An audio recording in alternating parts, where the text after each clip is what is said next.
Half a century of independence, 11 elections, 3 presidents, and now Kenya heads to the polls in the country's biggest election ever. From the shores of the Indian Ocean to the peaks of Mount Kenya, the valleys of the Great Rift to the rainforest of the West, the vast arid plains of northern Kenya to the grasslands of the south. Right across the country, over 14 million voters will decide. Tonight, Martha Karua, Peter Kenneth, Uhuru Kenyatta, James Ole Kiapi, Musalia Mudavadi, and Raila Odinga interview for the country's top job in Kenya's first ever presidential debate. Who will emerge the first president of the Second Republic? Welcome to the Kenya Presidential Debate 2013. Your hosts, Linus Kaikai and Julie Gishuru.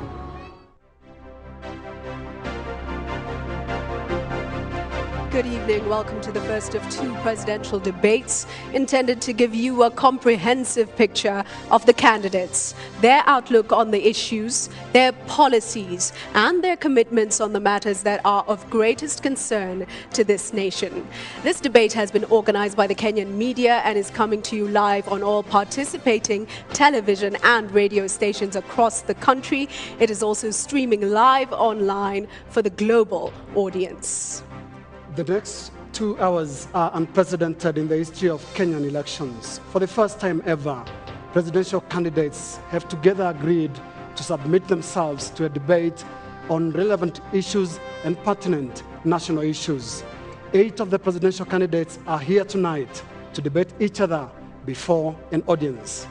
The audience will maintain silence throughout the debate, except a few moments from now, when we'll put our hands together to welcome the 2013 presidential candidates one by one. Well, earlier, the Kenya Presidential Debates Steering Committee conducted a balloting session with the candidates to determine their order of entrance tonight and the podium position for each candidate. It's time now to welcome the presidential candidates, and tonight we begin with Mohamed Abdubadida from the Alliance for Real Change Party. Let's give him a round of applause.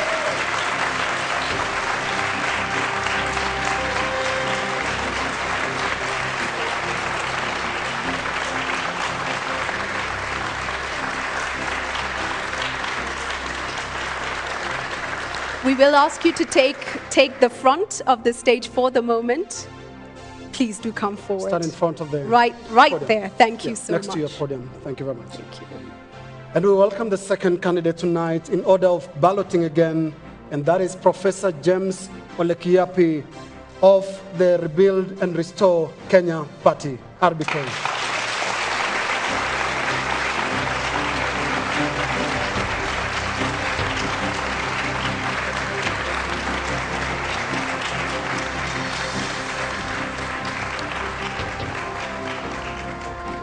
And next we have Uhuru Kenyatta from TNA, which is part of the Jubilee Alliance. Let's give him a round of applause.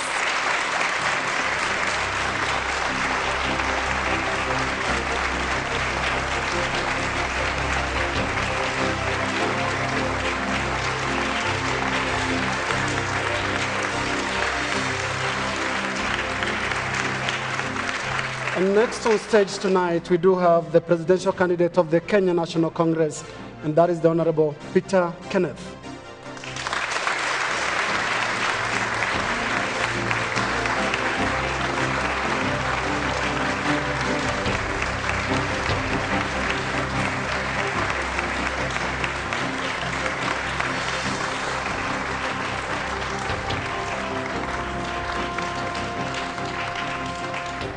Also with us tonight, we have Musalia Mudavadi from UDF, part of the Amani Alliance. Let's give him a round of applause as well.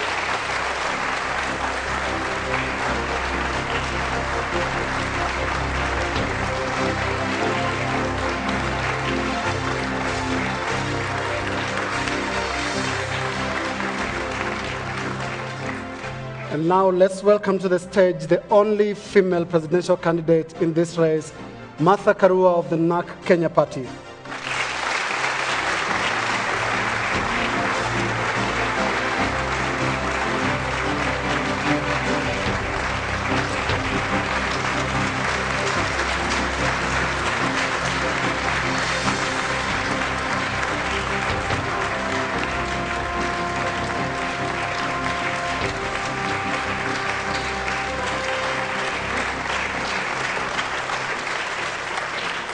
Also with us tonight, Raila Odinga of ODM, part of the Chord Alliance.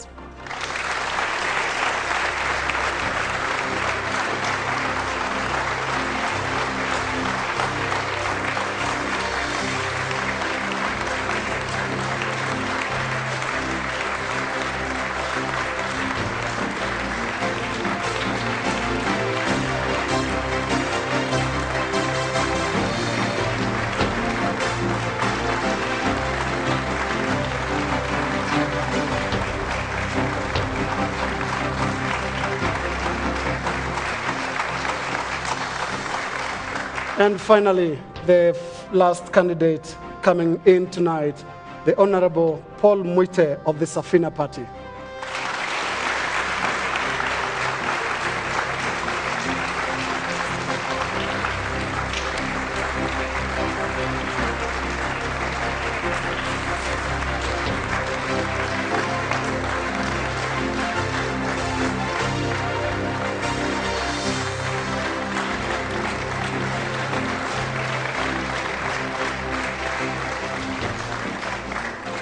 Welcome to you all, a list of 8 presidential candidates taking part in this debate tonight.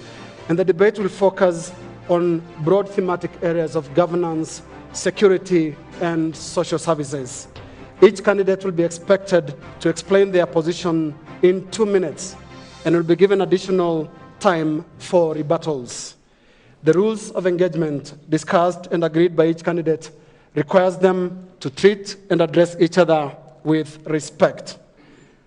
Now, this debate has 2 main segments, part 1, which is focused on governance, and part 2, which includes questions from the audience. We thank you all for joining us and making time for this debate tonight. And at this point, ladies and gentlemen, let us all be upstanding for the national anthem. It is performed tonight by Carol Atemi.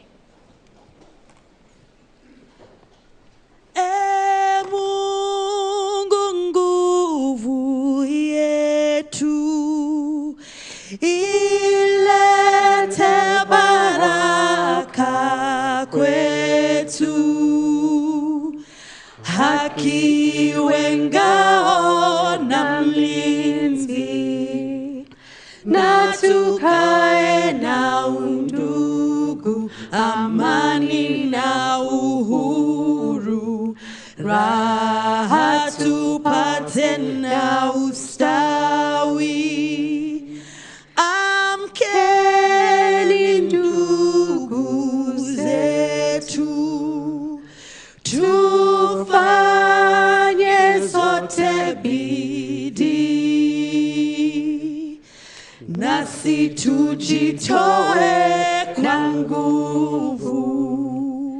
Nchi yetu ya Kenya tunayoipenda, tuwe tayari kuilinda na tujenge taifa letu. Ndio wajibu wetu. Kenya istahili heshima, tuungane mikono pamoja kazini, kila siku tuwe na shukrani. Thank you. You may take your seats, and the presidential candidates, you may take your stands at the podiums.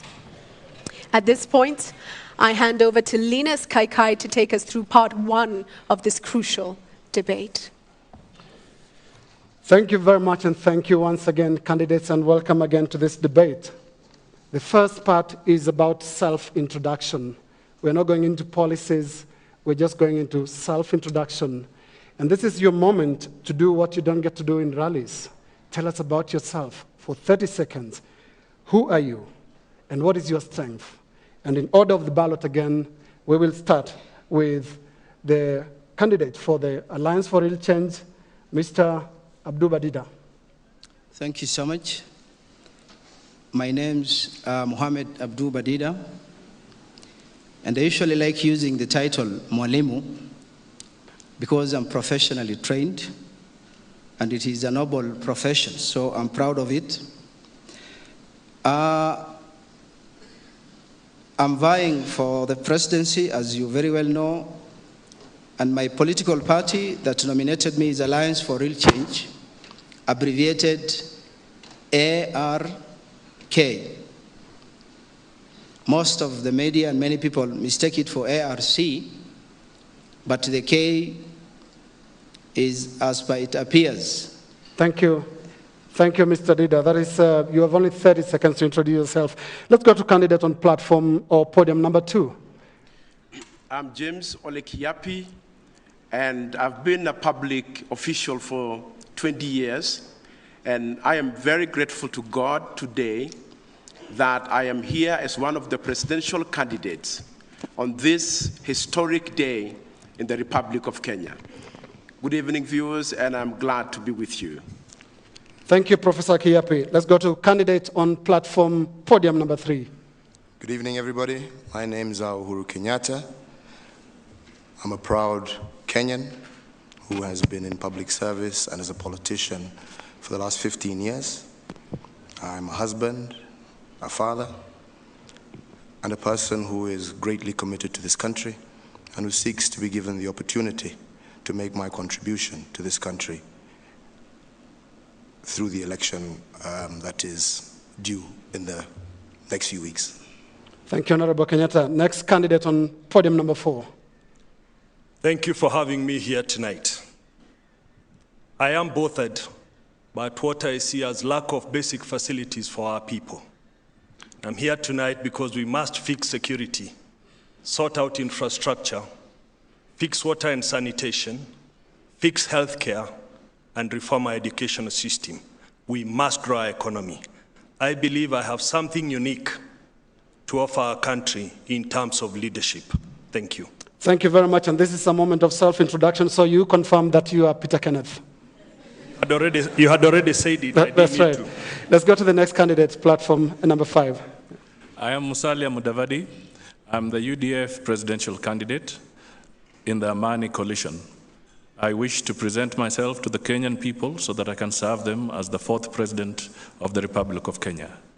I'm also pleased that I am part of this historic moment so that Kenyans can listen to us and evaluate us from a different perspective. Thank you very much. Thank you very much, Honorable Mudavadi. Candidate on number 6. I'm Martha Karua, a mother, recently a grandmother. I grew up and did my early schooling in my home county, Kirinyaga. And thanks to my parents and the community around me, I learned the values of honesty, hard work, and community that is caring for others, values that have stood me in good stead today. You can trust that the promises I make to you will be delivered. I'm a woman of her own word. Thank you, Honorable Karua. Candidate number 7 tonight. Good evening, viewers. My name is Raila Amolo Odinga. I'm an engineer by profession and the current Prime Minister. I am happy that this event is taking place today. History is being made. For the first time, presidential candidates are facing Kenyans to tell them what they want to do for them. I hope that this is now a step towards realizing the Kenyan dream as coined by the founding fathers of our nation, which is in our national anthem. I am going to spend time to tell Kenyans. Thank you very much. Thank you very much. Thank you very much, Honorable Odinga. We go to candidate number 8. You have 30 seconds to tell us about yourself, who you are, and indeed, what is your strength? My name is Paul Muite, a lawyer by profession. In 1990, as chair of the Law Society, I was one of those who started on this journey towards a realization of the new constitution which we now have, not as an end in itself, but a means to an end. I'll be talking a little later about that end. Thank you. Thank you very much, and thank you all candidates for introducing yourself. We're now going straight to the issues. And we had indicated to you the broad thematic areas, governance, national security, and social services. And I want us to begin with the single most serious problem in this country, the cancer that afflicts the politics, the elections, and governance in this country, the problem of tribalism or ethnicity. Let's hear from each candidate for 2 minutes what your appreciation of the problem is, and what you intend to do, and how different you'll be from the predecessors of the president we are seeking to elect. That is Jomo Kenyatta, Daniel Arap Moi, and Mwai Kibaki, all who made tribe the base of their governments. Let's start with Mr. Dida. Thank you so much. I think governance is actually the most crucial issue that contributed to the failure of this nation. And the only way out is full implementation of the Constitution. Mr. Dida, let me remind you, we're talking about tribalism. What is your appreciation of the problem, and what do you intend to do to be different from the previous presidents of this country? Well, Kenyans, 90% of Kenyans are actually defeated by their own systems of life. And this issue of tribalism is a factor contributed by 5% of each community leaders who want to connect to the leading class. So if this issue of governance is sorted out and the Constitution is fully implemented and everybody has his right, nobody will rush to the other because every Kenyan will have his or her own right. So it is a problem currently biting because of the current economic, social situation in the country. If governance is corrected, then that is a forgotten story. It will go. Thank you very much, Mr. Dida. 2 minutes for Professor Kiapi. I just want to start at the outset by saying all Kenyans are born equal, irrespective of which part of the country. And I know that this country is enough for all of us. The reason why tribalism is a problem to us is because leaders have used it as a means of allocating resources and positions, and therefore marginalizing others, marginalizing other Kenyans. If our leaders, and if today we would promise and commit to ourselves that we will share national resources equitably, and that everybody is given a fair chance in life, then I don't have any reason to believe that Kenyans really hate each other that much, because we grew, we went to the same schools. I myself went to Alliance High School, and I was the only Maasai boy in Form 1, but nobody looked at me as different. So I believe that it is the leadership that must address this issue. And you haven't told us, you have a minute to go of your time, you haven't told us what you intend to do as president to... What I want to do as president is that I want a government of inclusion. A government where every Kenyan, irrespective of where they are, will look at those ministers, those permanent secretaries, those ambassadors. It will be done fairly and on merit. I want also a government that will share national resources fairly and equitably, and in a way that all Kenyans feel that this is their country, because it is their country. Thank you very much. Let's go to Honorable Kenyatta. Your appreciation of the problem of tribalism and how different you intend to be from the past 3 presidents. Thank you. Let me begin by saying that tribalism is a cancer that has afflicted this country for a very long time and has been a source of conflict, has been a source of death, has been a source of destruction of property. And this we saw the worst of in the post-election violence of 2007. I personally believe that this problem is largely associated as a result of the battle for resources. And in the past, what we have seen is a position where positions of leadership go and people are made to assume that if your community is in leadership, Therefore, you will be entitled to a greater share of the cake. We have a new constitution now. That new constitution is very clear on what it requires of all of us as Kenyans. My job as president is to ensure that that constitution is implemented, but furthermore, to ensure that through devolution, something that I have tried practically when I was in the Ministry of Finance, we ensure that resources are distributed accordingly to every part of this country, and ensure that the government that we form is an inclusive government that will ensure that every single Kenyan feels part and parcel of that government. Just 45 seconds of your time are still on, and I would like to hear from you where the link is between a new constitution and the eradication of tribalism. First and foremost, I think the constitution is now very clear, and there are very clear guidelines as to what politicians can say, especially during their campaigns. The use of ethnicity as a card in the campaign is something that the Constitution, for example, does not recognize anymore. So therefore, what has been happening in the past where you've had politicians saying or accusing communities, that isn't there.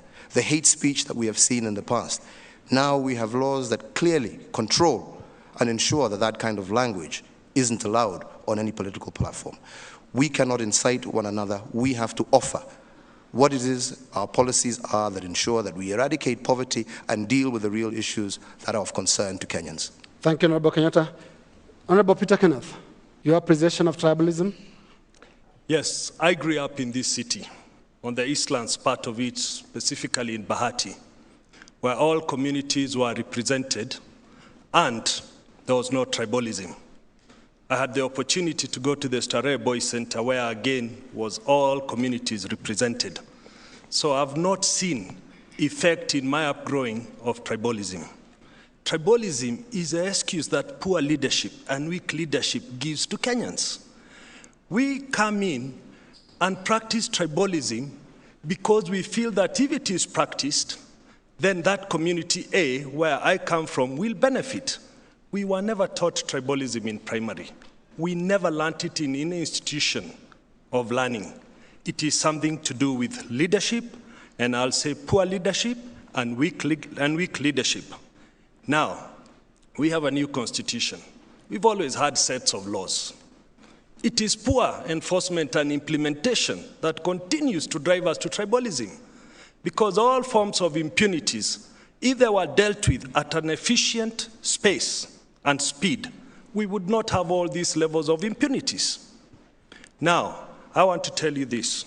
In my plan, I have looked at equality, I have looked at equity, so that never again will Kenyans feel they are not equal, never again will Kenyans feel that one side of the country is inferior to the other. And I have to make this absolutely clear, that the fight over resources in my plan comes to an end. Thank you. Thank you, Honorable Kenneth. We go to Honorable Mudavadi, and I want to remind all candidates, you're here to engage each other, and I hope you're listening to each other, because questions will then be coming up after this. Let's go to Honorable Mudavadi. Your appreciation of ethnicity, tribalism, and what you intend to do if elected president. Tribalism is real. It is serious. We can try and parry around it, but the fact of the matter is that tribalism is real. And it comes out because there's a sense of insecurity. The way we have practiced our politics is that we have created a sense of insecurity amongst communities. We have reached a stage where we are telling a community, unless you're herded into one corner, then your interests are not properly taken care of. Now, we have an opportunity as a Kenyan people to be able to break away from this. And this is largely based on the issue of the new constitution. The new constitution makes it very clear that the way public resources are going to be distributed within the context of devolution, a formula is going to be put in place determined by Parliament. At the same time, the Constitution makes it very clear that communities that have hitherto been marginalized must not be marginalized. So the solution lies in implementing the Constitution to the letter. The other thing that really comes up is that as we move ahead, it will be very important that we take a public audit of the way our public service, and particularly even within the private sector, is constituting itself.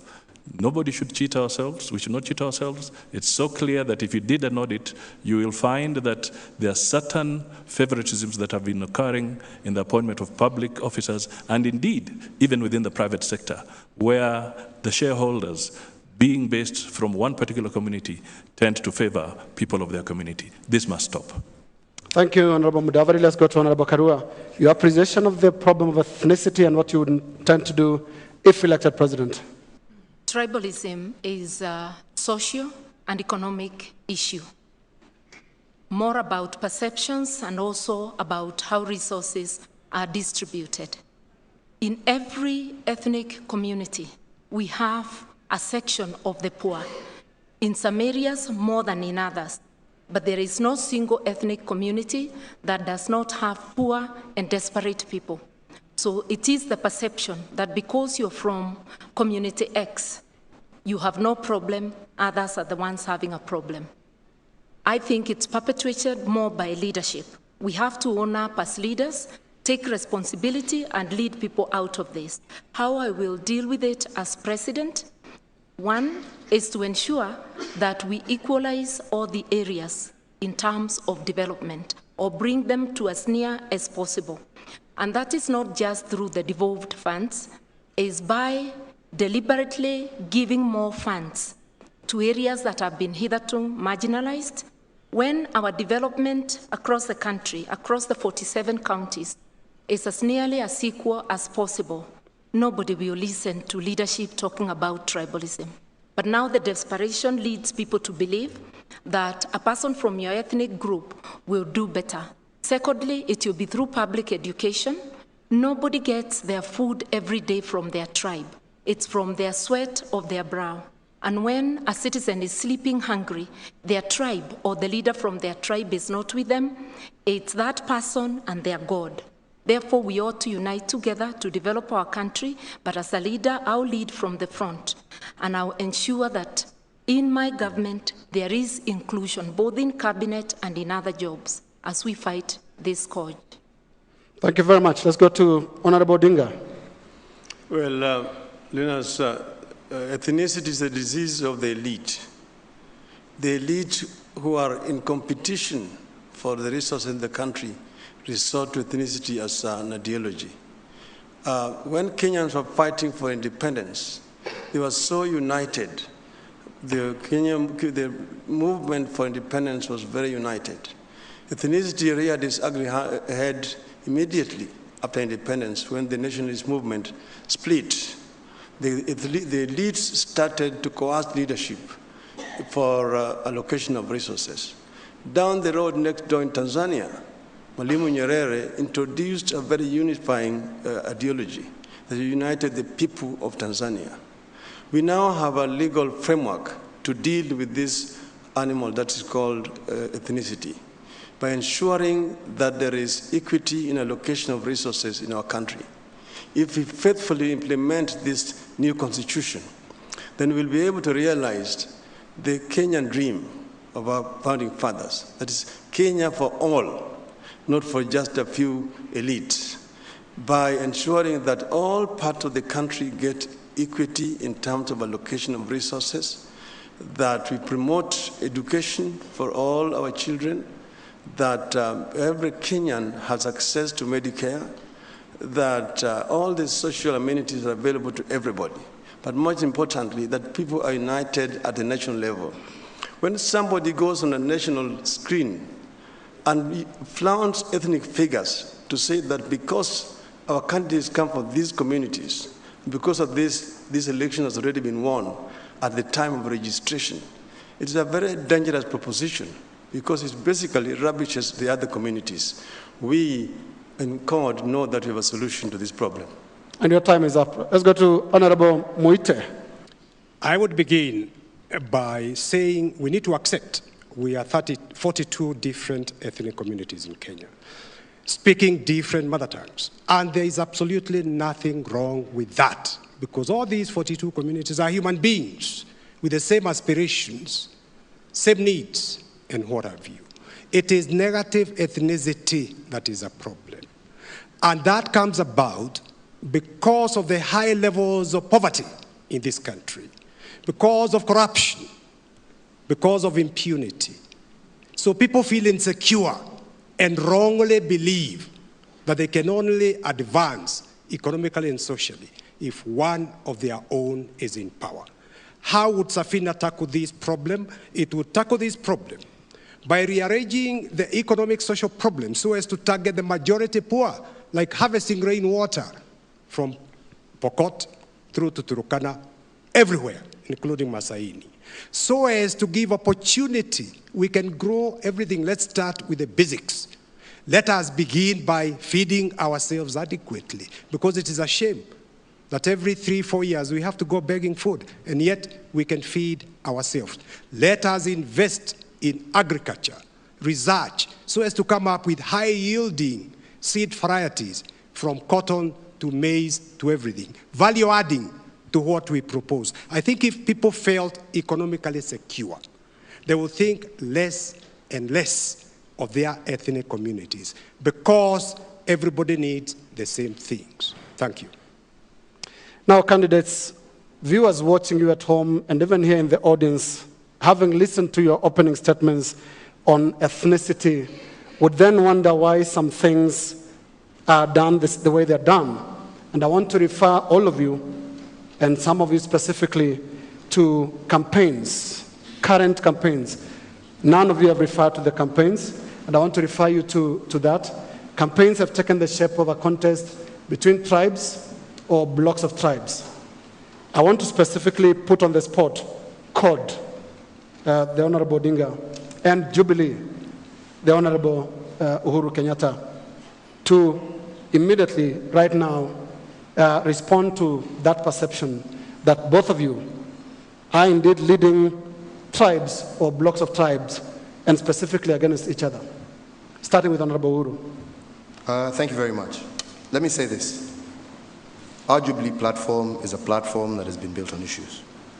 If you have followed and listened to the speeches that we have made with my running mate, the Honorable William Ruto, throughout the country, we have emphasized the need for us to be able to focus on the real issues that affect our people: unemployment, poverty, the social infrastructure, the need for us to be able to pull together as Kenyans, the need for us to be able to be united and understanding that the best way to deal with our problems is not for leaders to be pulling apart, but working together. Despite our own personal differences, we need to pull together. Now, it is indeed true that numbers are being bandied around. But those numbers, if you look, are largely also being bandied around by the political analysts who are out there. Just as there's language that is also... But would you admit, Honorable Kenyatta, that your campaign revolves around the Kikuyu and Kalenjin communities? I would completely disagree. If you would look at where we have had all our rallies so far, I have not had a single rally yet in Central Province since I was nominated. We have been campaigning in the Coast Province. We have been campaigning up in Meru. We were in Rift Valley the other day. We're moving on to Lower Eastern, where we intend to be. So we've been up to Korea. So we are actually conducting a national campaign, a campaign that is aimed at bringing all Kenyans together with a purpose of forming a government that will be all-inclusive and that will deal with the real issues that face common wananchi in this country. Bringing Kenyans together, Honorable Kenyatta, and when you were in Meru last month, when you asked a certain region not to divide their vote, what do you mean? Well, what I am saying is, if we understand and we are moving on the same platform, we saw a situation where, for example, you have a number of candidates in a particular constituency, all saying they support the same presidential candidate, but yet they are on different platforms. And I said, if we really want to implement the agenda that we have, given our new constitution, given the strength and the powers that have been given to Parliament, if we don't have the necessary numbers in Parliament to implement our agenda, it is going to make it difficult. So I was saying, if you have 2 or 3 or 4 candidates claiming to support me, then I say, then we need to be in one party so that we can implement the agenda and the promises that we're making in Parliament. We'll come back to you, the Honorable Kenyatta. Let me go to Honorable Odinga. And I want to take you back to 2002, 2005, 2007, and now. Your politics revolve around building or getting appointment from tribes. I'm talking about the summit, 2002. I'm talking about the Orange campaign against the new constitution in 2007. I'm also talking about the Pentagon in 2007. And now lately, you talk of a triangle, all made up of appointment from regions. Isn't this tribalism, Mr. Odinga? First, Linus, Kenyans must come from certain regions. They cannot be invented from the moon. So people come together for a particular purpose. Like now you have got CORD.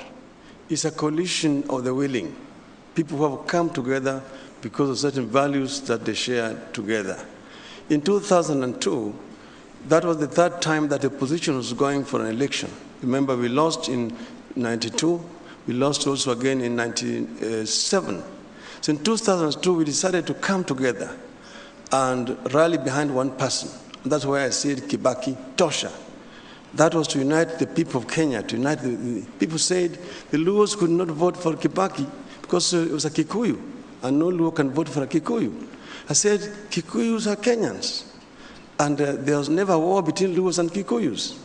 And I managed to campaign for Kibaki, that Kibaki got majority of votes. You need to know that James Orengo, a Luo, was also a presidential candidate in 1992. That was 2002. That was 2002, Honorable Odinga, yes. But isn't it true that in the 2005 and 2000 votes, your mathematics was a simple 42 minus 1? And you know what I mean?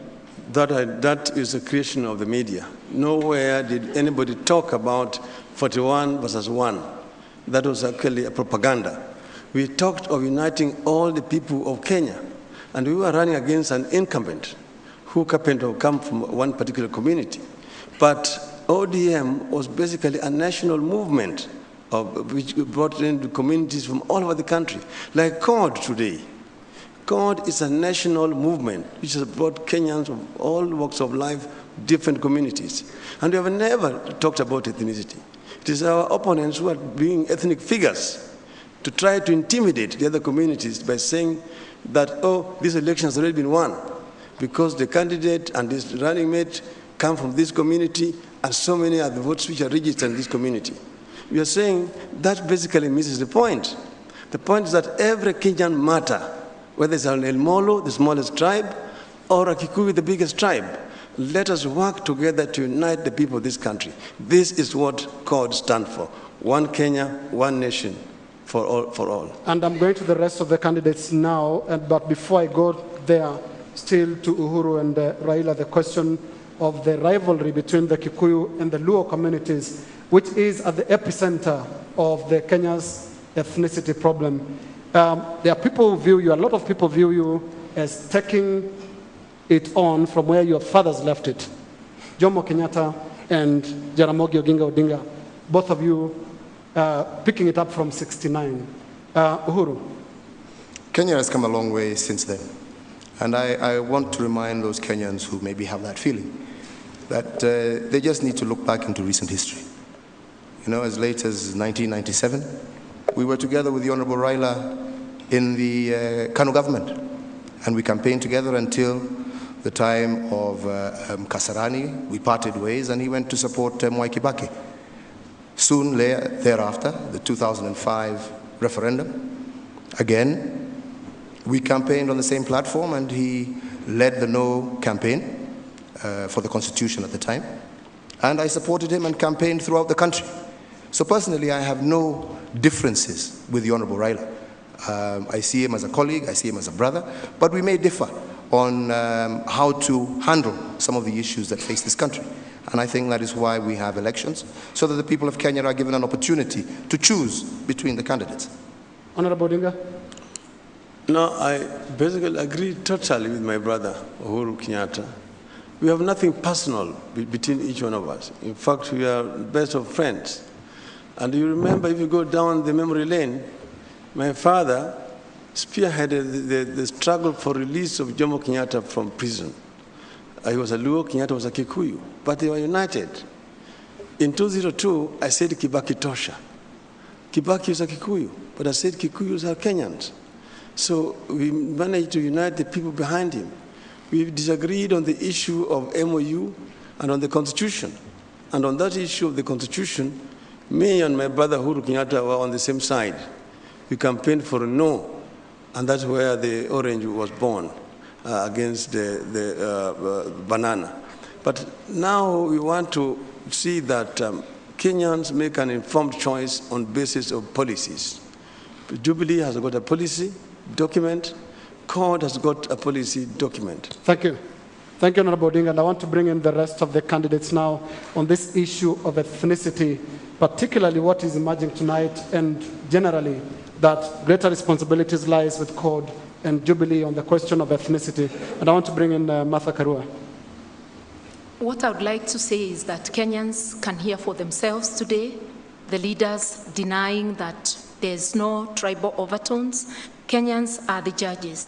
And I would like to tell Kenyans that there's no difference between a poor Luo, a poor Kikuyu, a hungry member of any tribe, and we are better off uniting and fighting together to liberate ourselves from hunger, to liberate ourselves from lack of access to medical services, to get ourselves better education. We are better united and following the denial, because no politician will admit they are peddling tribalism. Following our denials here, my urging to Kenyans, please do not allow us to mislead you. No tribe puts food on your table. It is you, your God, and the opportunities that you have. Why don't we join hands to create opportunities for every Kenyan? I look forward to the day that our laws will be properly applied so that any leader who makes speeches that are inciting ethnicity, irrespective of their social standing, is actually made to account under our laws. Thank you very much. And now for the remaining candidates, I'll give them 30 seconds each, starting with the Honorable Mudavadi. Your campaign also is seen to be focusing on Western Kenya only. No, I think you've got it wrong. That is absolutely false, because we are traversing the entire country. We are campaigning in the entire country. A few days ago, I was in the coastal region, and I intend to go to other parts of the country, and in Nairobi. So that is not true. But I stand here in a very unique position. I'm one of the few people standing here today who has supported Uhuru for the presidential candidate in 2002 and supported Honorable Raila as a president in 2007 elections. So clearly, from that perspective, the tag of tribalism should be distanced from me. Thank you very much. Honorable Kenneth.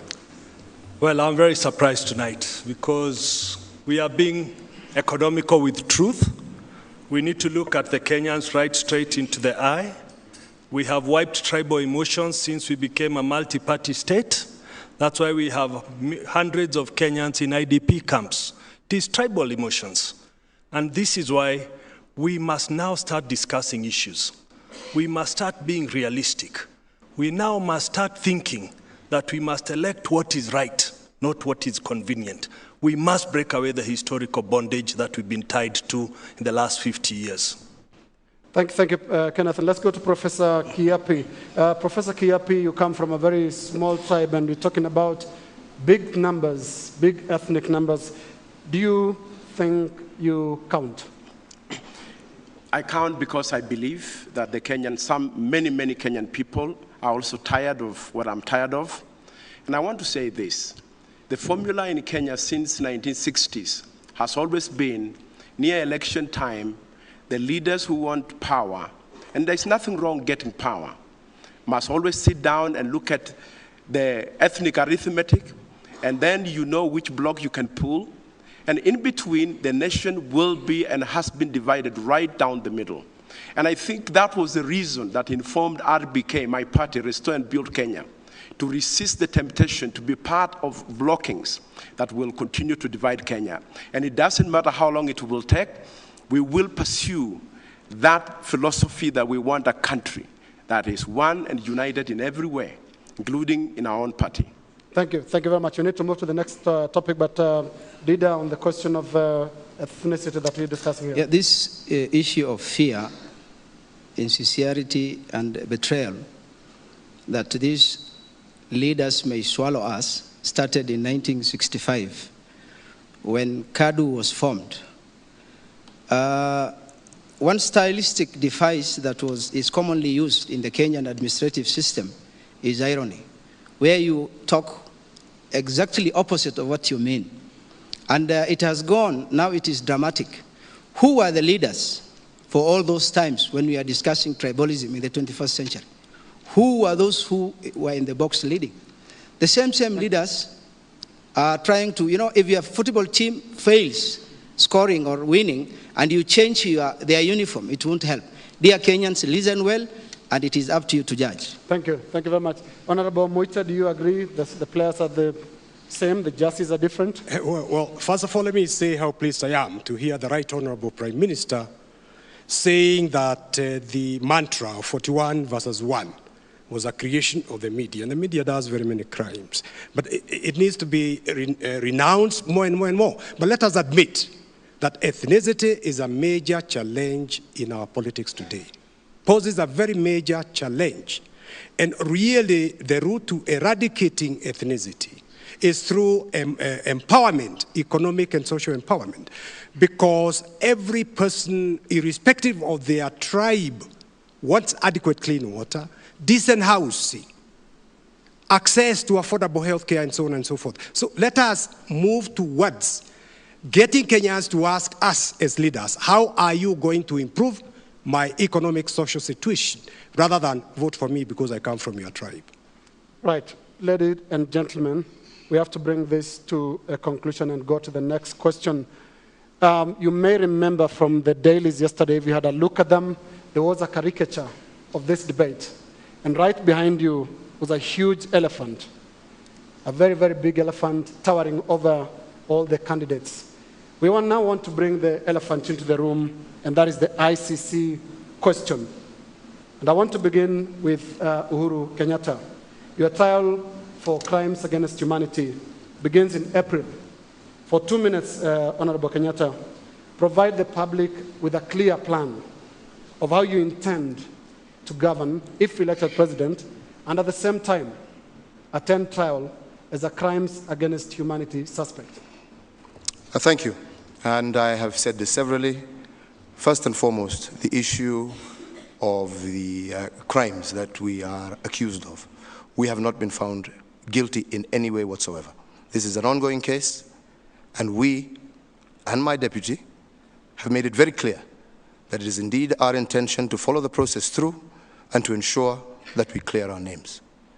At the same time, we are offering ourselves in a position of leadership in this country, a position that we believe and we want to pass on to Kenyans, an agenda that will first and foremost ensure that the kind of things that caused the problems of 2007 are put to an end, and to really be able to focus on the critical issues that face the people of Kenya. As I have said, the issue of poverty, the issue of unemployment, lack of basic services.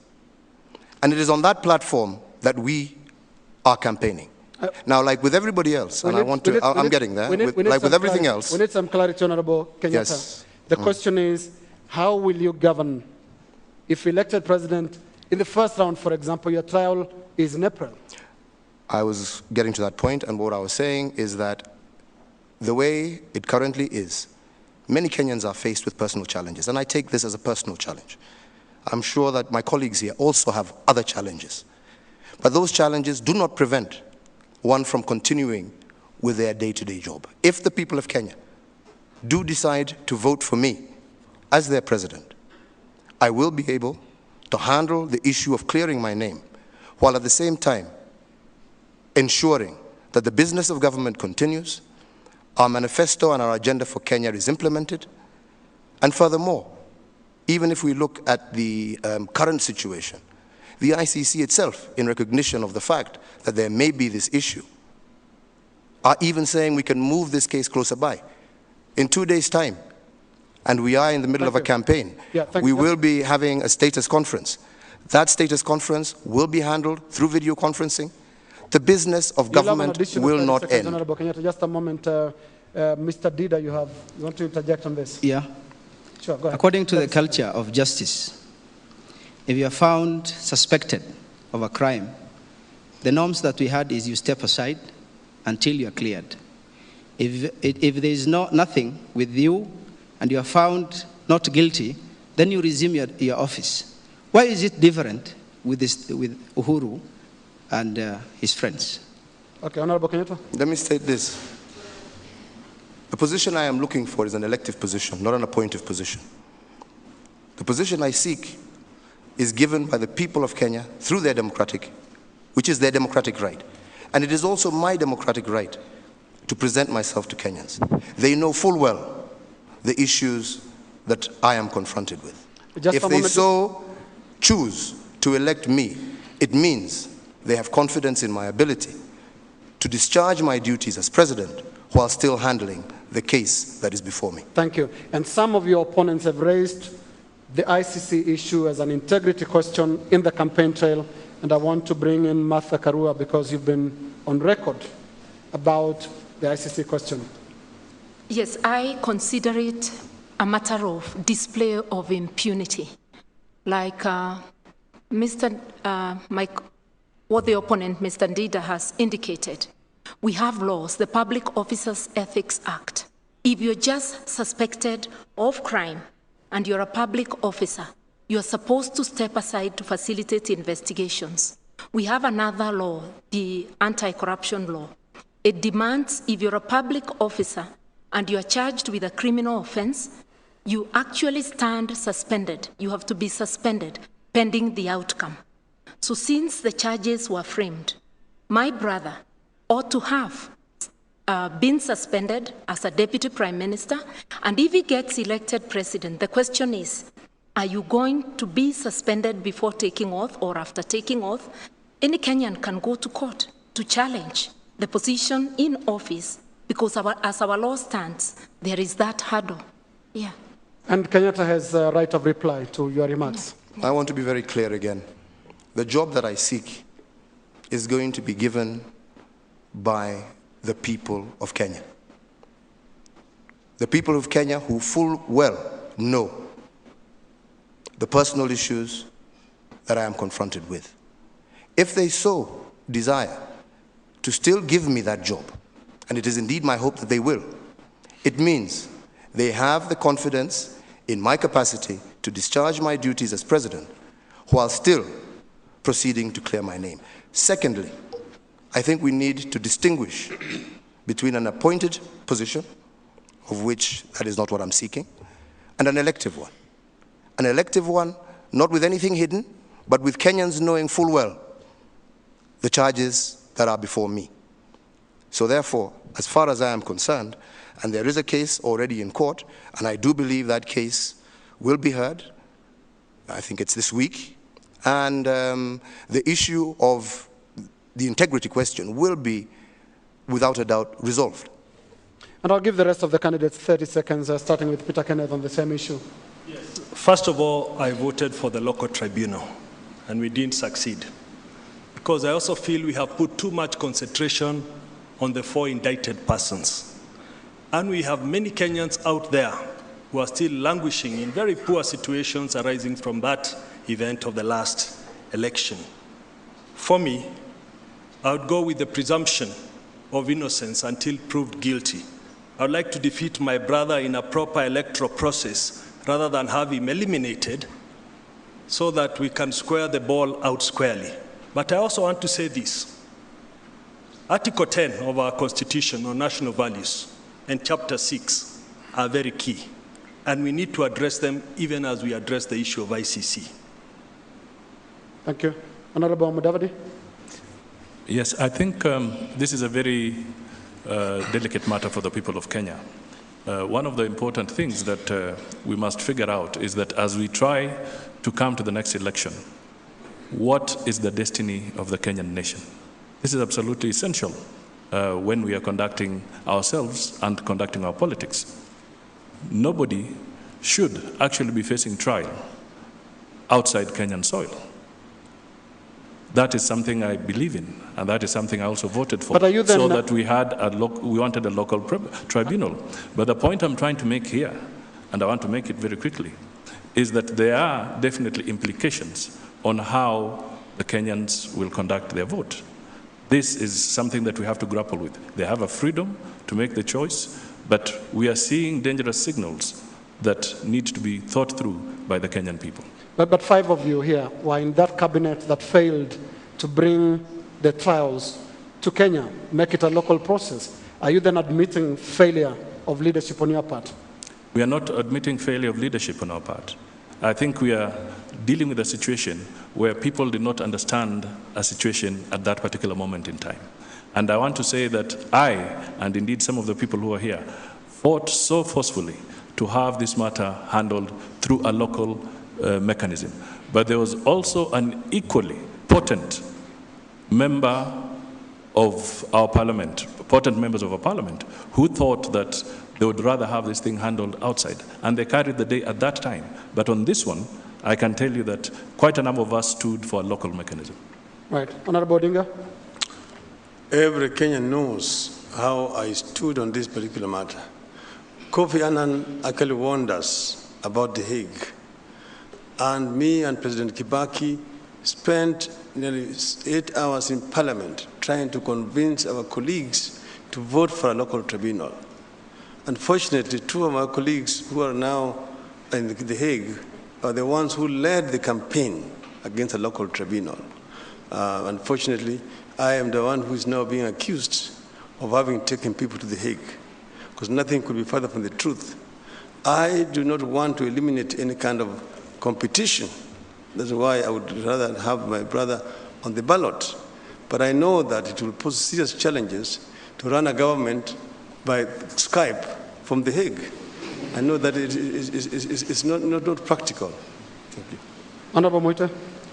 My plea is to spare thought for the victims, the 1,300 people, Kenyan people, innocent, who were murdered, who were killed, leaving behind relatives, the many women and men who were raped. Let us spare a thought for the victims. Let us also agree that we cannot continue with a culture of impunity. But having said that, the way to tackle the issue of impunity is to go to the highest levels where it is to be found. And I must say that as a lawyer, having read the Rome Statute, I know because the ICC cannot handle the cases of everybody or accused persons, jurisdiction is limited to those holding the highest responsibility. A Safina government would revisit the issue of jurisdiction. The Honorable Uhuru Kenyatta, and he has not asked me to hold his brief, was not a presidential candidate. If you are going to charge 6 people, you must begin with number 1, number 2 to number 6. You cannot begin with 3, 4, 5, and 6. And I wonder whether there was blinking on the part of the office of the prosecutor. The Safina government would like to revisit that so that those holding the highest responsibility perhaps go to the dock there, the others can be dealt with here in accordance with the law. Are you talking about presidential candidates and therefore the colleague to your right, Raila Odinga? It should be in the list? Wow. 2 people were presidential candidates. It is impossible. You cannot persuade my mind or the minds of many rational people. But the 2 candidates did not know about it. It's only these other 4 Kenyans who are facing the charges there, and the 2 candidates did not have a clue about it. That is an issue I would want to see investigated. As a Safina government, we would revisit that issue. Honorable Odinga, your response to that? That is a most irresponsible statement that was ever made. Because my friend needs to know that investigation was carried out by a commission which was appointed through the Serena process, led by Justice Waki, which then produced the list of names which were handed over to Kofi Annan, who was the leader of the process. And then that list was handed over to Mr. Ocampo. Me, I don't fear, because I have nothing to hide. I know exactly what I did. And I know that I was not responsible. And I would be very willing to go to The Hague if one of the committee would want to take me there. Yeah, Martha. I just wanted to disprove that the two principles actually pushed for the local tribunal. I was Minister of Justice then. The entire cabinet passed the bill, but when I reached Parliament, they left me with the baby. The two principles, in spite of my pleas to them, failed to come and persuade members. They merely came to vote, and in their full view, there was rebellion, cabinet pushing people to vote, to refuse to vote for the local tribunal. So to put the record straight, the two principles did not stand in Parliament and persuade their troops to vote for the local tribunal. And one of the principles is here, right here with us. Yes. Yes, you know, I really just want to jog the memory of my dear sister here. That first we had a joint PG meeting of PNU and ODM, co-chaired by President Kibaki and myself in the old chambers, pleading with the members to agree to vote for the local tribunal. This is on record, even the Hansard will bear us out, that we tried as much to persuade all the members to vote for a local tribunal. But the clarion call was, don't be vague, let us go to The Hague, unfortunately. But Prime Minister, why is it very difficult for a lot of people to believe your position on the ICC question? The common perception is you put a front that looks like you support a local process when indeed you wanted your opponents out of the country. In fact, Lenas, we first set up a cabinet committee on ICC, chaired by the late Professor Saitoti. I think it was the former Attorney General. There was also Tula Kilonzo, James Orengo, Amason Kingi, and so on. They went first to Geneva, then they went to The Hague, where Mr. Ocampo told him he was not interested in coming to Kenya. If Kenyans can agree to set up a local tribunal, the ICC would not get involved. So we tried everything possible. The second time we went to the cabinet, when Martha had already resigned from the government, it was shot down in the cabinet. And the two who are now in The Hague led the campaign in the cabinet to shoot down the proposal to set up a local tribunal. Yeah, finally on this question. Okay, Honorable Kenyatta. I think there's a discrepancy there because he just said cabinet passed it. It was rejected on the floor of Parliament, so we couldn't have led an onslaught in cabinet because I think we were all together in cabinet, we approved it, and on the floor, I think Martha is quite correct, that on the floor there was complete confusion, there was no guidance, and as many members of the ODM team, as many members of the PNU disagreed with the position. So it was not, as my brother Raila would put it, that he mobilized his troops to vote for a local process, because his own troops rebelled on that particular position with regard to this document. 30 seconds. No, the troops that rebelled from ODM are troops who were loyal to my friend William Ruto, and whom he had told to vote against it. Yet the troops who were loyal to me voted for a local tribunal to be set up here. But then I was saying that there was a second attempt after Martha had resigned from the government by Mutula Kilonzo. He redrafted the bill, brought it to the cabinet. It was not approved. It was rejected in the cabinet through the intervention of my friends. Are you satisfied with that? I think the Hansard record and voting record will prove that it was actually not that way. Thank you. Professor Kiapi? I wanted to make 2 points. And the first one is that it doesn't really matter now what we did or didn't do. The judicial process at The Hague is on. And for me, the question Kenyans must ask and the answers must be given is whether or not my brother here should run for president. And that can be given by our courts. And if our courts fail to give the answer, he himself can give the answer by saying, I'll step aside in view of this until I clear myself, and I don't want to engage the country in this matter. And if he himself, of course, refuses to do that, then he has actually put the ball to the Kenyan people that he is running, and let the Kenyan people decide. And I think it's very, very important as a country that we don't continue to always bury our heads. Thank you. Thank you, Professor Kiapi. Your time is up. Let me go back to Martha. Your hand was up. I just wanted to remind my worthy colleague here, Honorable Raila, there was no vote on the local tribunal because for a constitutional debate, you need 148 members. Those who didn't want a local tribunal literally whipped people out of parliament. I was left there pleading for them to come back. So there was no vote. Now, finally, in closing this matter, Dida, I'll come back to you, but on a different issue, totally on the same. Just in closing that particular issue of the ICC, all of you are presidential candidates, and each one of you stands a chance of being next president. And just looking at what the ICC question has done to the country, the exchange with diplomats, and the perception that local systems don't work, that is why some of the Kenyans ended up in The Hague. What do you feel about this? Because there are Kenyans who are embarrassed about this, starting with Dida. 30 seconds, please, and please keep to your time. Yeah, it doesn't matter where you are taken for justice, whether to Tanzania or Europe or here in Kibera. Justice is justice unless you have intentions to compromise. But I just wanted to advise Kenyans and the leaders. Personally, my personal view about ICC will need some time. But what I'm saying is if anybody is not comfortable with the idea, then you need to give up and just give room. Listen, you know, Kenya is not an island. The outside world is speaking, Kenyans are speaking. Unless a leader is saying, I have numbers in my community, I will look for another community. If I add the two, whatever the world says, I will make it. Unless you're thinking like that, it is comfortable. I don't know why a junior clerk should be forced to step aside and a minister should. I don't know that disparity. Why are we given the metallic stand? Is it the same thing that we are discussing? Thank you. Thank you very, very much.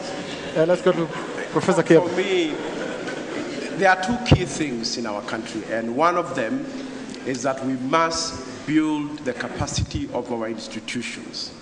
We must do that, whether it is the judiciary or parliament, we must build the capacity. But the second and most important is the question, Professor, and we have 15 seconds left, is the image of the country as perceived after the ICC question. Yeah, the image of the country is obviously everybody's looking at us because one, we failed to use our own local processes, and now the whole world is wondering how Kenya is going to pull out of this. Thank you. And we need leadership for that. Thank you very much. Uhuru. There was a lot of misgiving.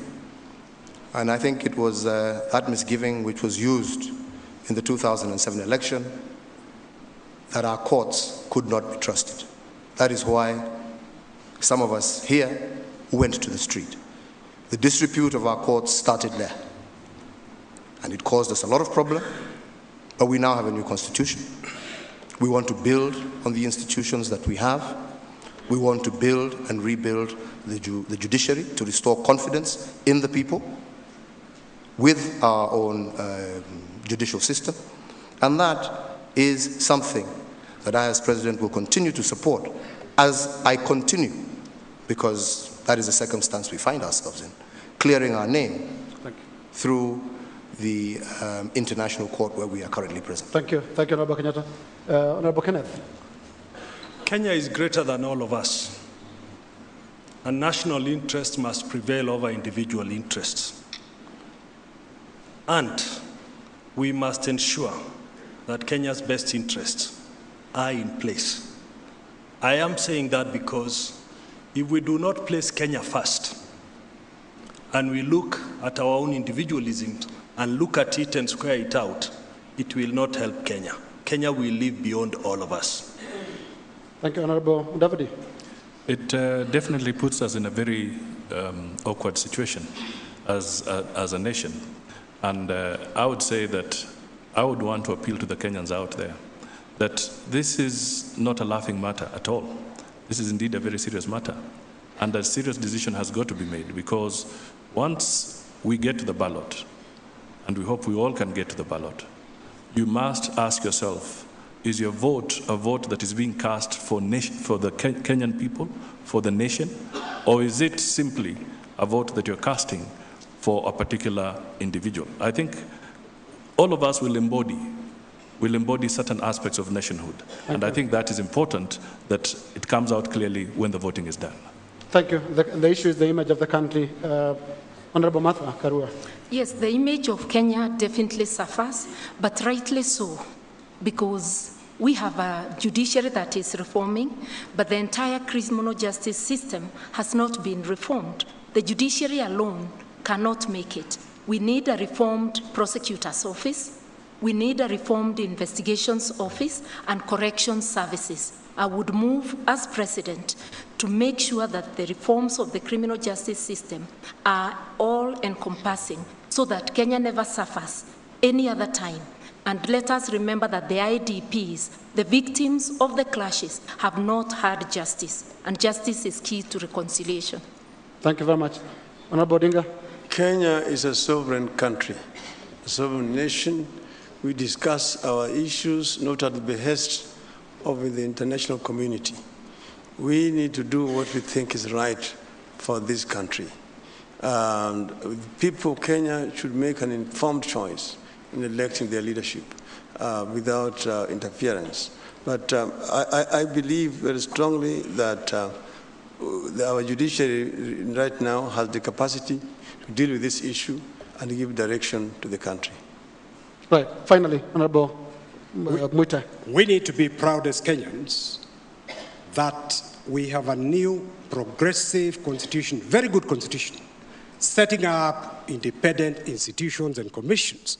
The challenge is implementing fully and faithfully this new constitution. When we do that, the image of Kenya outside will change automatically. By and large, we got it right with the institution of the judiciary. But the institution of the police is being faced with challenges. As we are all reading, some acrimony between the Police Service Commission, the Inspector General, the Office of the President, the Oversight Authority. Something appears not to have gone quite right with the recruitment of those who are serving in the Police Service Commission. So we need to get that right for the judiciary to be effective. But it is humiliating to see ourselves as a nation being talked down to by other nations. But it is because of corruption, impunity, failure of leadership, and the begging culture. If we can stand on our own, economically and socially, we shall be respected and we shall not be talked down to. Right. Ladies and gentlemen, we have to close the issue of ICC and move to the final issue of this part one of the presidential debate. And the issue now is on party politics. If we don't get the construction or the foundation right, you can't expect to get right the rest of the structure. And I want to go to the issue of political parties right now. What are you, as party flag bearers, doing to make sure that the country departs from the culture of temporary political parties that are formed and disbanded? They are formed shortly before the election and then disbanded thereafter. Dida, we're hearing of the Alliance for Real Change for the first time. Most people would tell you that. How many minutes do I have? 1 minute, please. Yeah, Alliance for Real Change is a product of the new constitution and is the voice of the hopeless. What we have in mind is working with the registrar of political parties, the IEBC, to ensure that the code of conduct and peace prevails in this nation. But are you concerned that it just came up the other day when you were presenting your papers that there is a party called When a Alliance? teacher Yes. moves, you know, I was teaching 40 students in a class, and whatever message I was giving the students, I realized the 40 million Kenyans are lacking in the same. So I just expanded my class. I just want to teach the 40 million Kenyans that, you know, we cannot survive on hide and games. You cannot cry when people are crying. You go and you laugh when people are laughing. We need to be principled. And all what we are saying is just the contrary of what we do.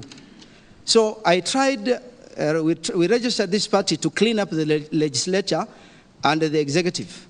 But when I saw all aspirants mad of money. I was just gesturing where money is, and I told them we have, because all candidates were arguing that why should I go for a certificate of good conduct, chapter 6 of the Constitution, when it has been scrapped by what Kenyans refer to as vultures. So when we realized that the legislator cannot be corrected at this particular time, and then I thought we should base on the executive, and then for the next 5 years work on how we can work on. So how old is your party? Yeah. How old is your party? My party, in terms of thoughts, we are very old because. Okay, thank you very much. In paper. Thank you very much. Your time is up. Let's give 2 minutes to Professor Kiapi to talk about parties. Yes. RBK, Restore and Build Kenya, is a party, it's a grassroots party that many of us formed, professionals, people who just wanted to do politics differently. And we were not afraid not to be branded as, non-starters in terms of the political game. But we wanted to stick to the values of restoration of the values of this country, hope to our young people, empowerment to everybody, a party of integrity where leadership can be trusted. And we build this, and I'm very glad because in terms of efficiency of organization, we are actually an example of how a grassroots organization can grow and be something with minimal resources. All of you knew that I was a public official, I was a civil servant. I didn't have... You have 10 seconds, Professor. Let me just quickly ask you, if you are defeated, if you don't become president, will RBK remain in place? But it is already remaining in place. It refused to join alliances to get lost. So it is a party beyond the election. It's a part of the future. Thank you, Honorable Kenyatta. TNA, Jubilee. As many of you know, I was the chairman of KANU for a good number of years. But after disagreements within the party that we were unable to resolve, I found it necessary to start my own political party in order to be able to group together with other individuals, other like-minded individuals, and to build on a platform where we would have issues drive our agenda. It is unfortunate, but the KANU party was not willing to open itself up to alliances at that time with other parties, which I thought was necessary. We needed to start reducing the number of parties that we had in order to be able to come up with parties that are able to focus on issues, fewer parties that we can build, strengthen, build structures around. And that is why when we formed our party, immediately we embarked to try and look for partners who we could at least enter into this election with and build on and hopefully merge to create a strong political foundation that would be issue-based and that would be able to survive personalities or individuals for that matter. Thank you very much. 2 minutes up. Honorable Kenneth. Kenya National Congress is one of the oldest parties. It was formed at the advent of multi-party politics in 1992. And I'm hoping that we can develop ideology so that the party can continue surviving as it has survived in the last 20 years and survive many more years thereafter. I was a little disappointed when Parliament passed the party hopping date from October to January 4th. Then again, nearer January 4th, Parliament again shifted the party hopping date to 18th of January. And beyond that, we are aware that the Registrar of Political Parties was still allowing party shift after the 18th of January. It is important that enforcement of rules are clear and that laws that are created are not torpedoed by Parliament. We need a serious Parliament that will stick to the laws that are enacted to protect the gains of political parties. I'll give you an additional 30 seconds just to explain to viewers and people watching this debate why you would pick a party that is from the days as back as 1992. What ideological link between your thoughts and that of KNC did you follow? You just picked it as a vehicle of the election? No, I actually picked KNC quite about 4 years ago. And we've been working with the German Foundation to try and create an ideology party-based. And therefore, we've been very, very clear. I do not hold any position. And KNC should survive as it has survived in the last 20 years, and many more years beyond my stay as its party leader for this presidential election. Honorable Mudavadi. Yes, thank you. Your philosophy on parties. I think what we have now is that we will need to relook at the legislation around political parties. Because whether we go into the age of the party or not, I think there are some fundamental issues about the law regarding political parties that will need to be looked at. One of the problems that we had towards the end of the last parliament, the 10th parliament, was the crash program of trying to pass so many pieces of legislation, all revolving on matters to do with election. And believe you me, it is better for us to admit that certain pieces of that legislation were not well thought out. Therefore, in my view, if we want to build parties based on ideology, based on a long-term basis, we will need to revisit that legislation. We have seen shifts even during the nomination process. We have to properly democratize our parties, have serious internal democracy in our political parties so that there's sufficient confidence being built with the membership of those parties. So that is what I would say. Thank you, Honorable Mudavadi. Honorable Karua, your philosophy on parties. Yeah, parties form government and are supposed to be vehicles of democracy. I believe a government is as good as the political party that forms it. And this is what informed the political parties law 2007, which I tabled when I was minister. Parties are supposed to have an ideology to pull people together. In Kenya, we are social democrats. Right from our constitution, it is stated, the issues that matter to us is about social justice, equity, to see that the vulnerable in society are protected, issues of human dignity and inclusivity. And I would say that it's unfortunate, the political parties law has not been enforced properly. We need to strengthen the office of the registrar. We need to appoint new people as per the constitution, but the blame cannot just go to the registrar. It must go to political party leadership.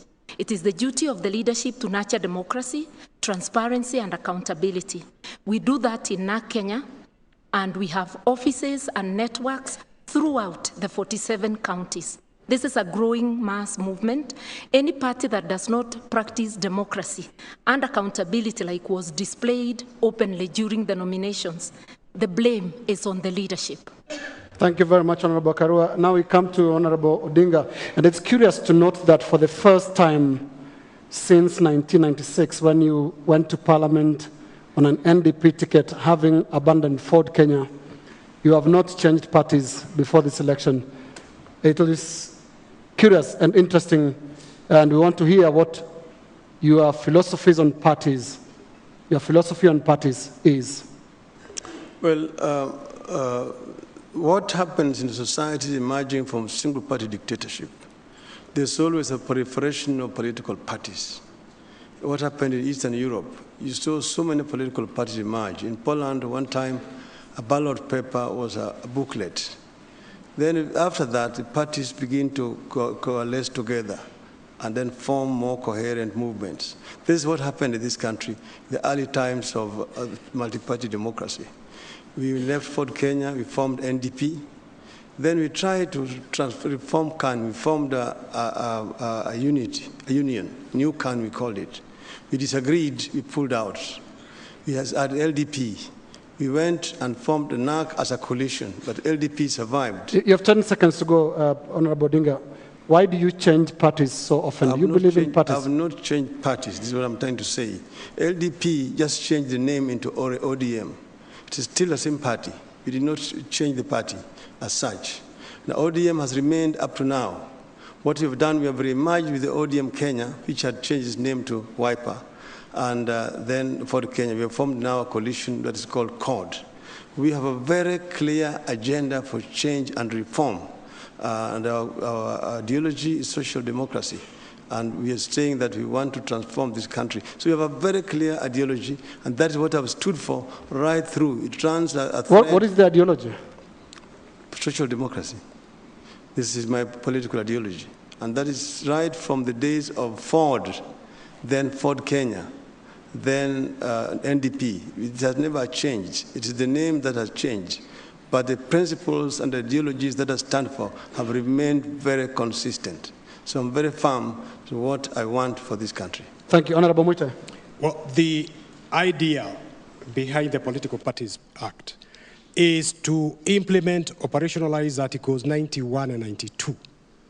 The concept of the Constitution, 91 and 92, which anchors political parties in the Constitution, is to assist parties in Kenya to become internally democratic and parties that are founded on ideology. Actually, mobilization along ethnic lines is forbidden, is unconstitutional in terms of Articles 91. So that is what we subscribe for, and the challenge is in implementing Articles 91, 92 and the Political Parties Act. But that has not been done. Thank you very much. And in preparing you for the next session, which is just about to begin, quick 30 seconds. Yes, Dida? Yeah, I read in the newspaper, when a society will go for, I don't know whether I can mention the names, I just caught, when a society goes for Waititu and not Jimna, then there is a problem. Now, when somebody started a team of 5, and today 4 are now opposing, and you are alone, is there social democracy in that system? You know, there are some things that are theoretical, but practically we can see this. I'm sorry. Yeah, and that is for party leaders to take that question. I want to come to the final question, which is a security question. Migingo, the island of Migingo, all of you have 30 seconds just to quickly say, is it in Kenya or not? And if it is, what should you as president do to assure the people of Migingo that they are part of Kenya? Leader, 30 seconds. Just repeat the question, please. Migingo, do you know Migingo Island? Yeah. Is it Kenya? Is it part of Kenya? Well, there's a problem. We just read the newspaper and we see governments fighting over it. I think the experts can really give us the clear demarcations. Thank you. Thank you very much. Professor Kiapi? It's a tiny island on Lake Victoria, and really we must get proper facts, because otherwise you can polarize regional politics for nothing. Thank you very much. Honorable Kenyatta. Migingo. Migingo is in Kenya. However, the truth of the matter is that there exist disputes as a result of not having clear maps that have been registered at the UN. So I think what needs to be done is for all our borders with our neighbors to embark on an exercise that ensures that we demarcate all our borders and get these fully registered. I don't think it's a subject to go to war at. I think, and I do believe, through negotiation and discussion with our neighbors, that issue can be resolved. But in the longer term, I think what needs to be done is to ensure that all our boundaries are properly marked out and registered so as to prevent future conflict over boundaries. Thank you. Honorable Kenneth. Any demarcated part of our country must be safeguarded. Not a single inch. Despite the fact that we must practice good neighborhoodness with our countries, not a single inch of Kenya should be inched out to any person. Not any person should take a piece of our part. And I'll be very clear on that. As long as it's demarcated, we must fight for it. We must keep it in our country. Thank you very much. Honorable Mudavadi. Migingo is in Kenya. And all we need to do is to make sure that the instruments that deal with our external boundaries are properly registered both within the United Nations system and equally within the African Union system, because that is where the element of confusion arises. But the fact of the matter is that Migingo is in Kenya, we must keep it in Kenya, and we must use diplomacy to convince our neighbors that there is no benefit whatsoever in trying to tamper with Migingo. Thank you very much. Honorable Karua. Migingo is in Kenya, and the joint survey that was conducted between Uganda and Kenya firmly found that Migingo was within our boundaries. What is not clear is why the current executive, of which we have 4 members here, has not moved to settle the issue. And settling the issue doesn't mean going to war. There are many diplomatic ways of settling the issue through international law, because we must respect the maps and the boundaries. So it is a letdown that the current executive has not claimed Migingo. As president, I would not let such a matter stay for such a long time. It needs to be resolved instant. Thank you. And there's a charge that Honorable Odinga should address as Prime Minister. Why have you done nothing about the Migingo issue? Well, Migingo, as the others have said, is in Kenya. We did actually discuss with the Ugandan government and set up a joint surveying team consisting of experts from Uganda and Kenya. That survey work has not been completed because of certain technical issues from the other side. Uganda is a friendly neighbor, and it's actually inconceivable that two countries could go to war over a piece of rock on the lake. We are trying to resolve this matter peacefully with Uganda, because we are now trying to move towards the East African Federation. So we don't want the issue of Migingo to mar the relationship between Kenya and Uganda. And finally, the final say on the Migingo issue tonight goes to Paul Mwite. I think it is unacceptable that we should be forced as a country to be negotiating about Migingo when Uganda, a friendly country, is actually occupying. And they occupied recently. It was used to be occupied by Kenyans. And they are now being given orders by police officers, army officers from Uganda. I certainly would deploy the Navy. Uganda, fortunately, doesn't have a Navy. I'll take it there. Then we negotiate after I've told the Ugandans who occupied wrongfully to go back, then the survey work can continue. And it is not just Migingo. We need also to resolve the issue of Elemi Triangle. We've got African Union, we've got the United Nations. Let us make our boundaries secure and then have our army to secure. Let's make every Kenyan within our boundaries secure. It is unacceptable that people can come from outside, go to Turkana, kill people, not once, twice, or three times. We must respect the life of every Kenyan within our boundaries. Thank you very much, Honorable Mwite. And indeed, that will be the final comment of part one of this presidential debate, coming to you live from the Brookhouse School here in Nairobi. And my colleague is here. Julie will be taking you through part two of the debate. I certainly will. 1.5 hours already gone, and another 1.5 hours or so to go. We will be coming back with your questions now. Thousands of questions came in. We collected them. We broke them down into thematic areas, and they will be presented to you. 3 questions presented to you tonight, and each of you will have an equal chance to address the public on the issues that are raised. What are your commitments to this country? How will you deliver? All that coming up on the way. Stay with the Kenya Presidential Debates 2013.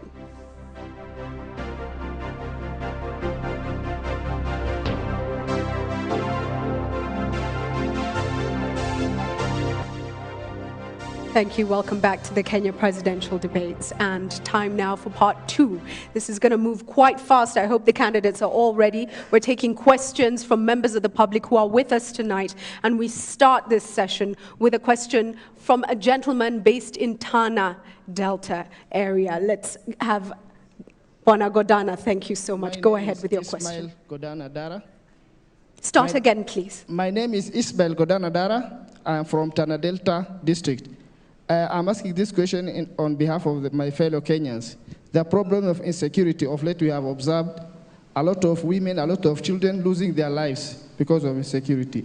What are your future plans to curb this issue of insecurity in Kenya?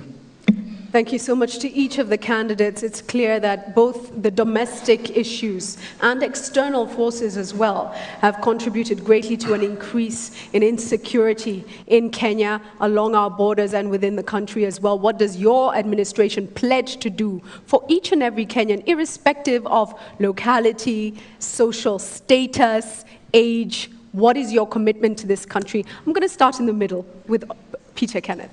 Thank you, Julie. As your Commander-in-Chief, security will not be negotiable. It has to be absolute. Both internally and externally, if we have any threats. I've said in my plan, I will invest in security. I grew up in this Nairobi, when at that time, every police station around all cities had 20 police cars. 2 were reserve, 18 were on patrol, and they had to do 200 kilometers a night. Sadly today, with the population 15 times more, police stations have 2 police cars and have no fuel. I want first to undertake reforms within the police sector so that we can clear the few bad elements that are there and retrain the good elements.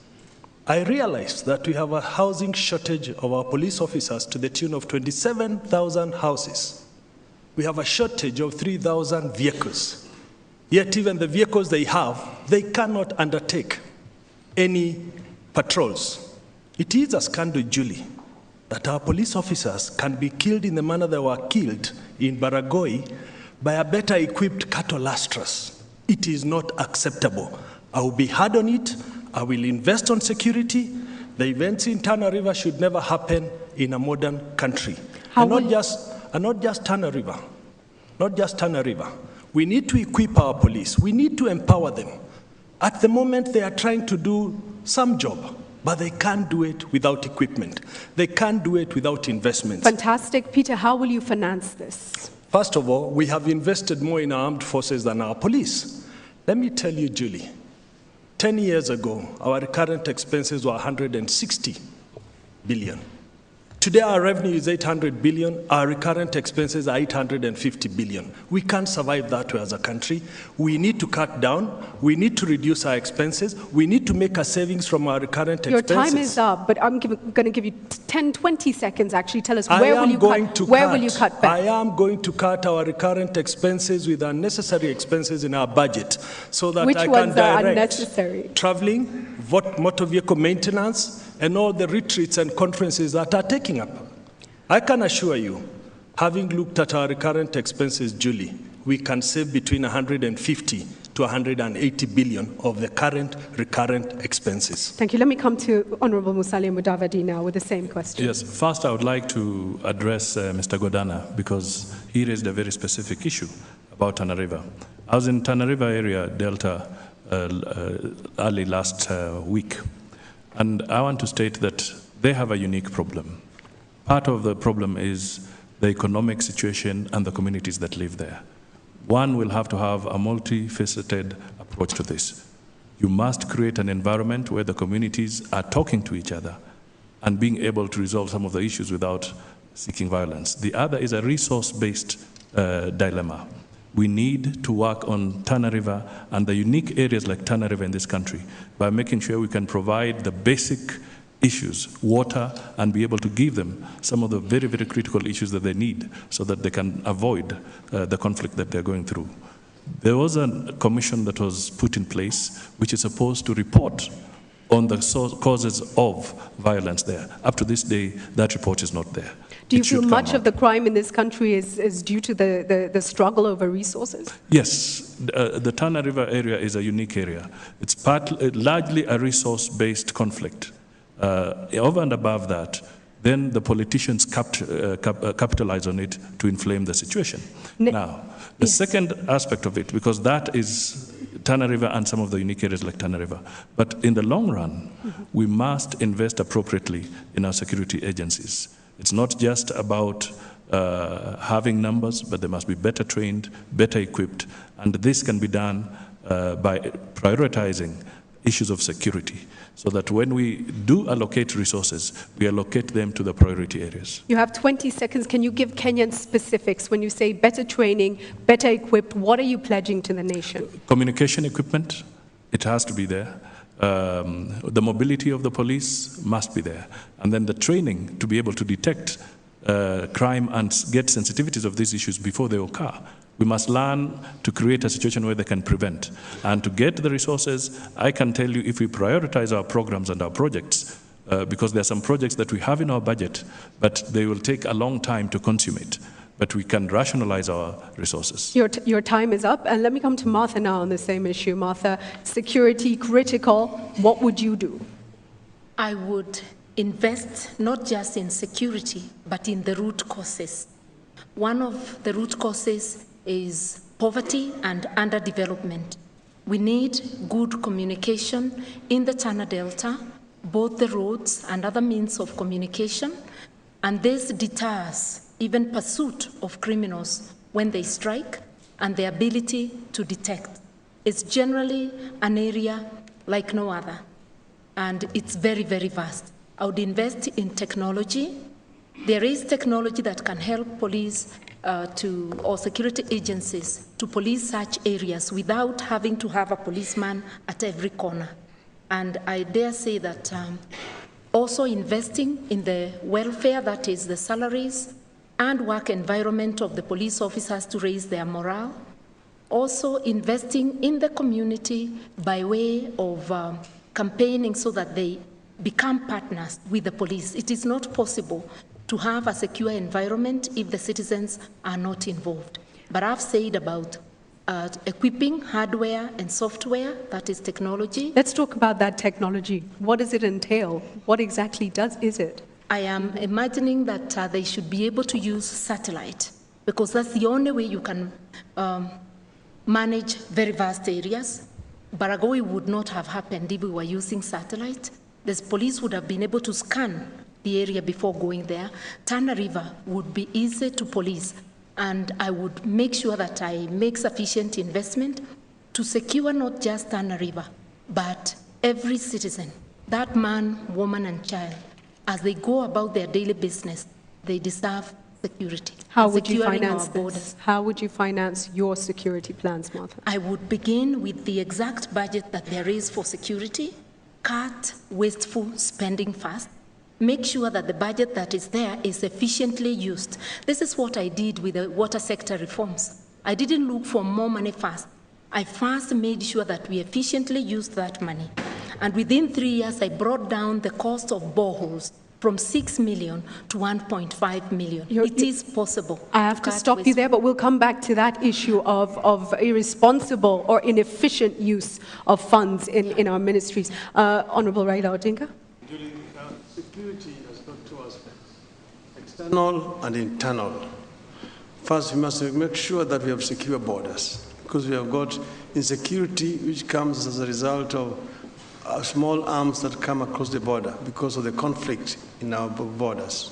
Here, our armed forces are equal to the task, and I want to congratulate our armed forces in front of Kenyans tonight for the splendid job that they have done in Somalia in trying to secure our border with Somalia. Internally, we need to continue with the police reforms. We must reform our police so that the policing is efficient. The reforms which have been started need to be continued and completed so that we have a police that is more disciplined, better remunerated, better equipped, that can then discharge their responsibilities effectively. Let me ask this, Bonapiem, before you move on. As Prime Minister, what has happened in the Tana Delta, what we've seen in Baragoi, and many other parts of the country have happened under your watch. What's your comment on that?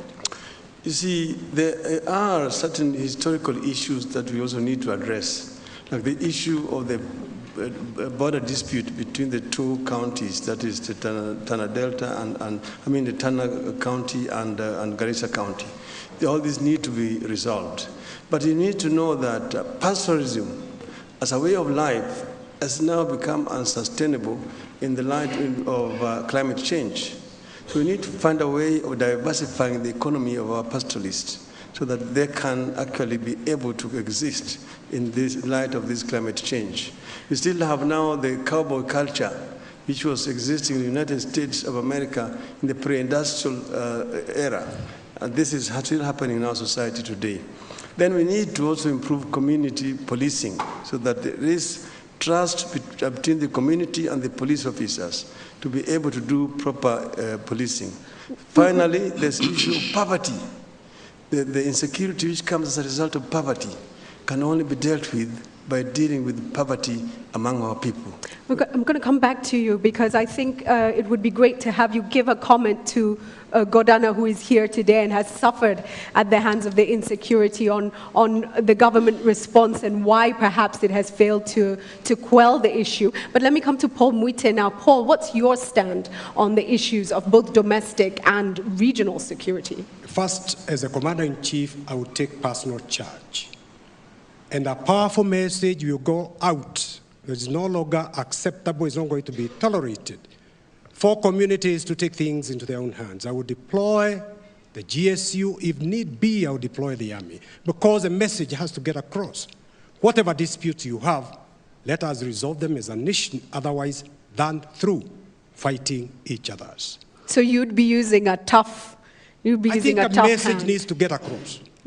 Because if it doesn't, the communities next door would do it. Because that will give us time to invest in the police, the resources that my colleagues are talking about here, to retrain them, to vet them, and allow those who need to go home to go home.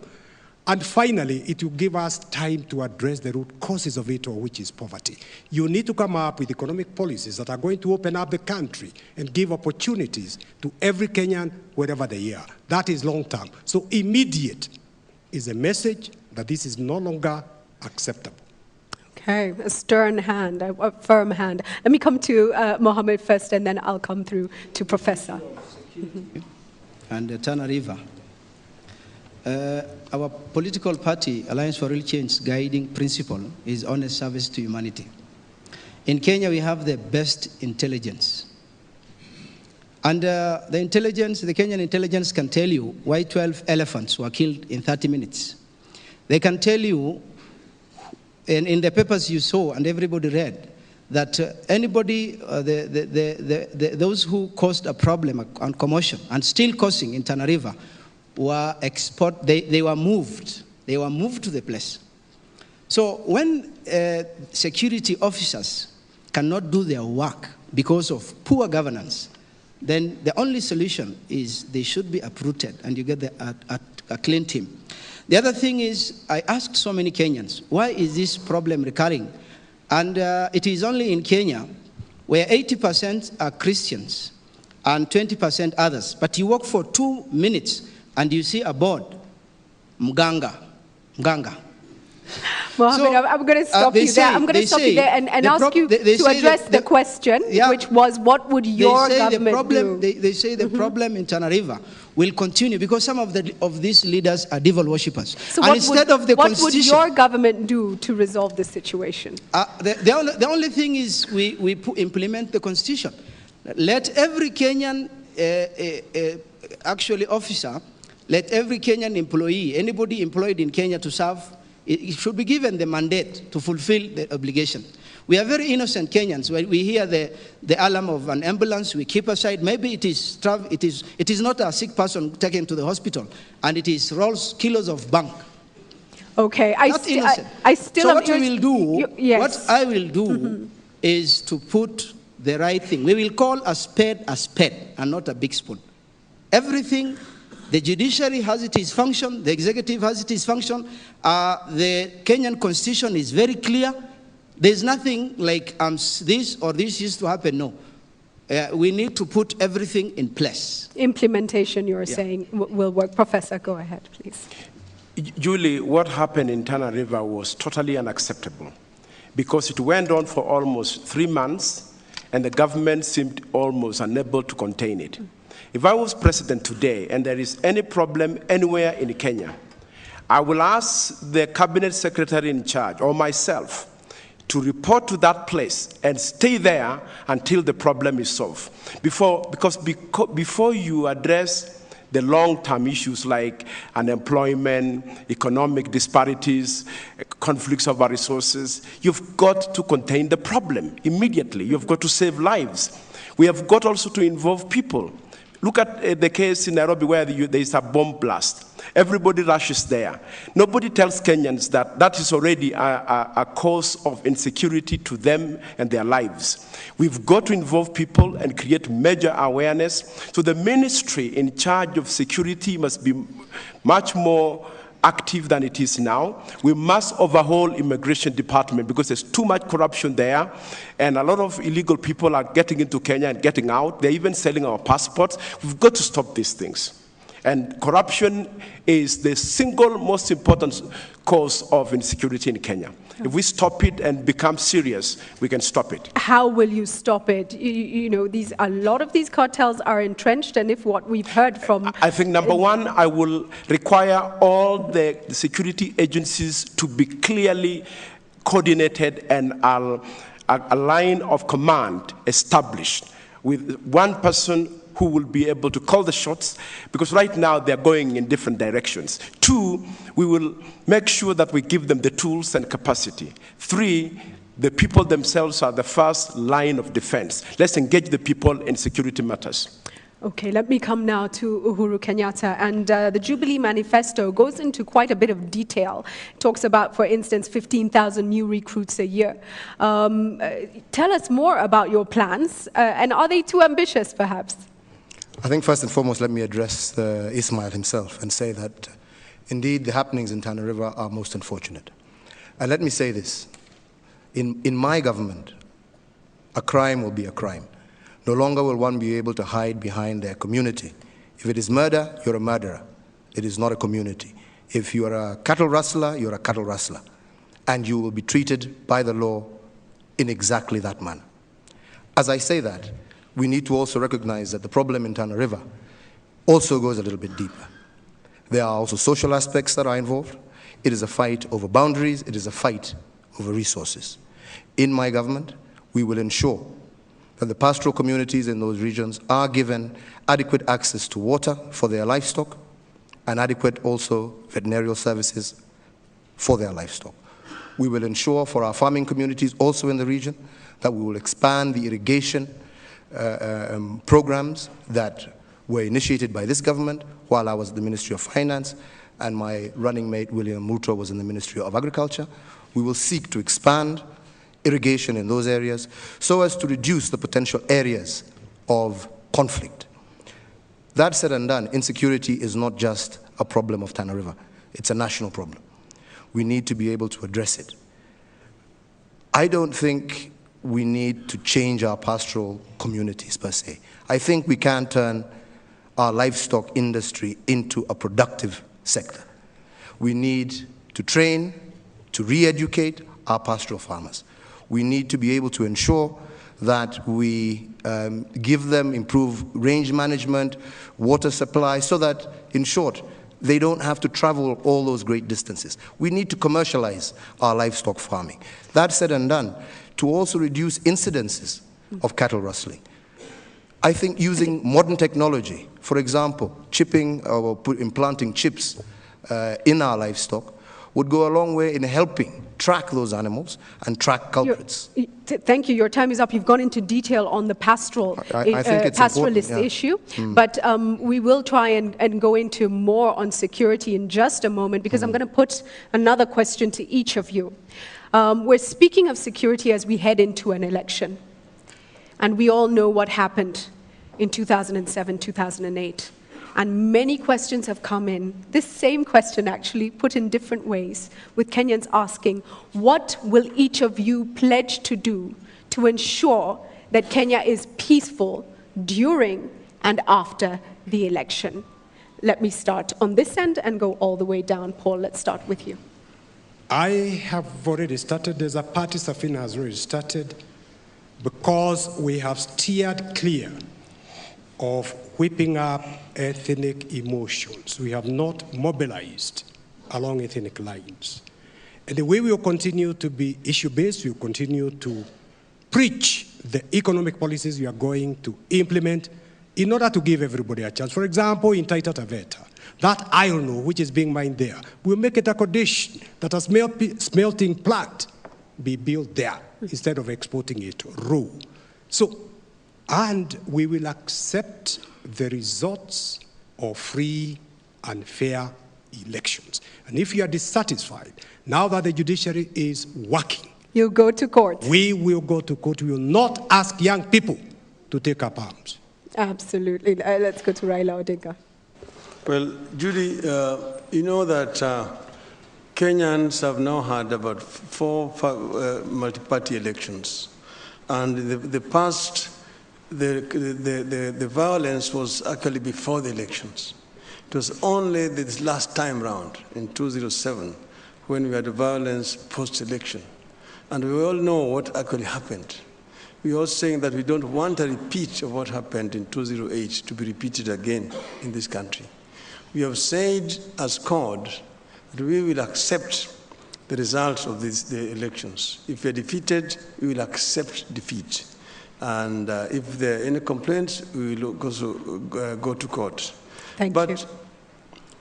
10 seconds. What we are saying is that we don't want to mobilize along ethnic lines. That's why we are campaigning on a national platform to unite the people. And we also said, telling the media to help us do this, so that the media also desist from going along the ethnic lines, which will actually polarize the country. Like what happened recently, and I mentioned it before, I don't fear to mention it again here. This idea of bundling ethnic figures polarizes the country along ethnic lines, and it is not helpful for a national campaign. You want to compete along ideological lines. You have a clear policy that we want to sell to the people of Kenya and to judge us on the basis of the program that we're putting before the people. Thank you so much, Martha. You have 1 minute, 30 seconds. Now Kenya has been spearheading peace for the last 5 years since the election period. And what we are telling Kenyans is that at the end of the day, after politicians incite, it is the poor who fight each other. We, the political class, never fight. They have seen us here laughing with each other, greeting each other, so they should not allow us to mislead them with talk of ethnicity. What will you must do? show, Yes. as leadership now, we must be able to abide by the law, accept the results of election, and if one is unhappy, you go to court. Even 2007, I said anybody aggrieved should have gone to court. We've been using the same courts even before the reforms as politicians. So we should never ever tell Kenyans to rise up against each other. We should use the institutions of the judiciary to resolve our disputes. Come to you, Honorable Mudavadi. Thank you. Our name, our coalition name, speaks for itself, the Amani Coalition. We have been preaching peace. It may look like a simple thing in a church, but we have been making sure that at every forum, as we discuss issues, the issue of having to work together and conduct ourselves peacefully has been an underlying theme in all our movement. Secondly, we have all signed the Code of Conduct with the IEBC. I think we should live up to it, so that whatever we are doing, whatever we are asking our supporters to do, whatever our party members are doing, they must live up to the letter of that Code of Conduct that they signed, because it's a requirement in law, it's a legal requirement, we must live up to it. Finally, we must be prepared to accept the results. We all want to win, but there shall be only one winner at the end of the day. So we must be prepared to say that we concede where somebody else has taken the day. And that is the principle that we should carry along in order to be able to foster peace and to be able to make sure that there is tranquility even after the election. Thank you, Peter Kenneth. Thank you, Julie. When I launched my campaign on the 4th of November, I said my campaign will be based on issues. And I've never campaigned without preaching the peace message. Because there will be Kenya after 4th of March. And we must never allow ourselves to go to the events of 2008. Kenya is one of the most beautiful countries in the world. We must never try to destroy it. We nearly brought it down to its knees because of the way we behaved in the year 2008. We must never again allow it to go that route. Let me also stress this. Kenya is greater than all of us, and I've said this before. Peter, our own individual interests must never compel the country to kneel down in anger, in violence. So what will you actively do? Come the 4th of March, and Kenyans' will is determined through the electoral process. I have no problem conceding if I lose in the unlikely event. But if I win, then I would also wish that all of us observe that Kenya is for all of us and we fit in. We need to coexist. We need to appreciate each other. We need to respect each other. That is the little we can actually ever do for our country. Thank you. Uhuru Kenyatta. Our coalition is based on peace, on unity and reconciliation of all communities in this country. If anybody has followed the speeches that I've made in every single rally, I start first and foremost on that note of peace, national reconciliation and unity in order for us to be able to achieve our objectives together as Kenyans. Secondly, the issue of violence often emanates from politicians themselves. I strongly believe that if politicians were to follow due processes, use existing institutions, people would not go to the streets. I have proved this myself in the past, in 2002, where I accepted and conceded defeat to the Honorable Mwai Kibaki. I will not shirk from doing the same again. Kenya is far greater than any single individual, and I do believe that a transparent, democratic process will give Kenyans the leader that they want, and it is for all of us to accept the will of the people and to join hands and support that candidate, who I dearly hope will be me on the 4th of March. Professor Ole Kiapi. We are in this because we love our country. We are in this because we believe every Kenyan matters, and we want Kenyans to win, the Kenyan people to win, irrespective of how each one of us here performs. We are just really so insignificant compared to the millions of citizens, including children, who cannot vote. But we also want to commit that we cannot polarize the country in our own messaging, even in our own campaigns, and we have been very responsible as a party, and we will continue to the very end and beyond. But I would like to request the media that when you bring your political analyst, please desist and avoid analyzing how Kenyans are going to vote on the basis of their tribes. Respect the integrity of the citizens, that individuals can vote for somebody irrespective of which region they come from, but when you start blocking the nation, that is what creates polarization. And let me come to you, Dida, please. Yeah, the Code of Conduct was a conditional document that we all signed. If we did not sign, we could not proceed with the requirements that were. I request, it is a document that has a lot of good things that will promote peace. For those who signed and did not read, let's read it again. And for Kenyans, it is also a document that not the leaders need to go through, it is for everybody. It promotes peace. Number two, we have the national anthem.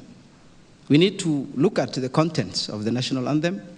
And in relation to the national anthem, which is a prayer that is recited, we have any piece of art originates from the author. This world, we are just acting, but it has the God who manages everything. If we get wrong leaders, is because we are not sincere. And Mwalimu, those are words of wisdom. You do have more time, but I want to ask, what will you actively do to ensure that we do have a peaceful nation? I will propagate the code of conduct and its content, and it has self-discipline has to be inculcated. You have to be disciplined. And this aspect, I don't know why people run away from God. God has designed, and he knows who will be the president of this country. God knows the present, the future. If you get it, then it is God who has realized that you are qualified. And if you did not get it, God has seen that you are not qualified, accept the defeat. And I also concur with President Barack Obama that we should not solve our difference in the streets. We need to solve it amicably, following the right procedures. Accepting defeat and going through the legal processes, not to the streets. Thank you. We have another question from a teacher, and her name is Irene. Please go ahead with your question. Good evening. My name is Irene Omangi. I am a high school teacher. My question is on education. I would like the presidential aspirants to let us know that what they will do to ensure that the children who leave primary school transit into high school. Because as we saw last week, quite a large number of those children will not get positions in secondary school, and that will mean that they will not get a basic education. What will your governments do to ensure that this problem is clearly solved? Thank you so much for that. I think on the issue of education, if we look back over the past few years in terms of enrollment, we've achieved something as a nation. We have huge challenges when it comes to transition from primary to secondary, but also transition from secondary to higher education. And we're losing hundreds of thousands of students. And where do they go? Big issue, probably also becomes a security issue. You know, Professor Kiapi, I am looking at you. This was your docket before you resigned. Really, the saddest day for me when I was a PS of education was the day when a little boy in Kericho County committed suicide because he didn't make the marks or enough to go to secondary school. But the reason really is that we don't have enough classes in secondary. We have been working to reduce them. 2 years ago, 250,000 students dropped out of standard 8. This year, 110,000 students will not go to Form 1. What I will do, if elected president, next year, I will take 3 billion Kenya shillings and go to 3,000 district day schools and build a classroom that will take in approximately 150,000 children, and you can mob them in. You can also take another 3 billion and you'll build a laboratory. It's very, very practical. We put a proposal to Treasury 2 years ago. We should have done this thing 2 years ago, but we never got the budget. How do you do this and maintain education standards, Professor? Because the way to maintain education standard is just to do two things. Number one, let us hire more teachers. Right now, there's a shortage in the country of 100,000 teachers. And I would like to hire 20,000 teachers every year at a bill of about 7 billion per year. And number two, we must invest in infrastructure, especially in day secondary schools and the so-called county schools. Because right now, there's a big disparity between national schools, county schools, and day secondary schools. Some schools have everything, others have no classrooms, enough classrooms, or even laboratories. If we invest in the physical infrastructure and teachers, the quality will begin to go up. Let's thank President Kibaki for bringing kids into the education system in terms of access. Thank you. Let me come to you, Uhuru Kenyatta, on this issue. Our manifesto on this is very clear. And I do appreciate the problem that has been mentioned, because it is a problem that also contributes to a lot of the social ills that we see. And that's why in our manifesto, we have made it very clear that we want to move to a situation where no child under the age of 18 is out of either school or some training institution. And we have made it clear that we would want to continue adding classrooms, increasing the number of teachers, as well as ensuring that we have one technical school in at least every ward in our country, to ensure that those who do not make it into secondary school at least are able to be given some form of training that they could use to make a livelihood for themselves. So the basic fact is that this would not only help us ensure that kids remain in school, but it would also go a long way towards creating or removing the breeding ground that has been there for criminal gangs using these young men and women. You also pledge things like school feeding programs, milk for children in primary school, talk about the tablet, the solar power tablet. How will you finance all this?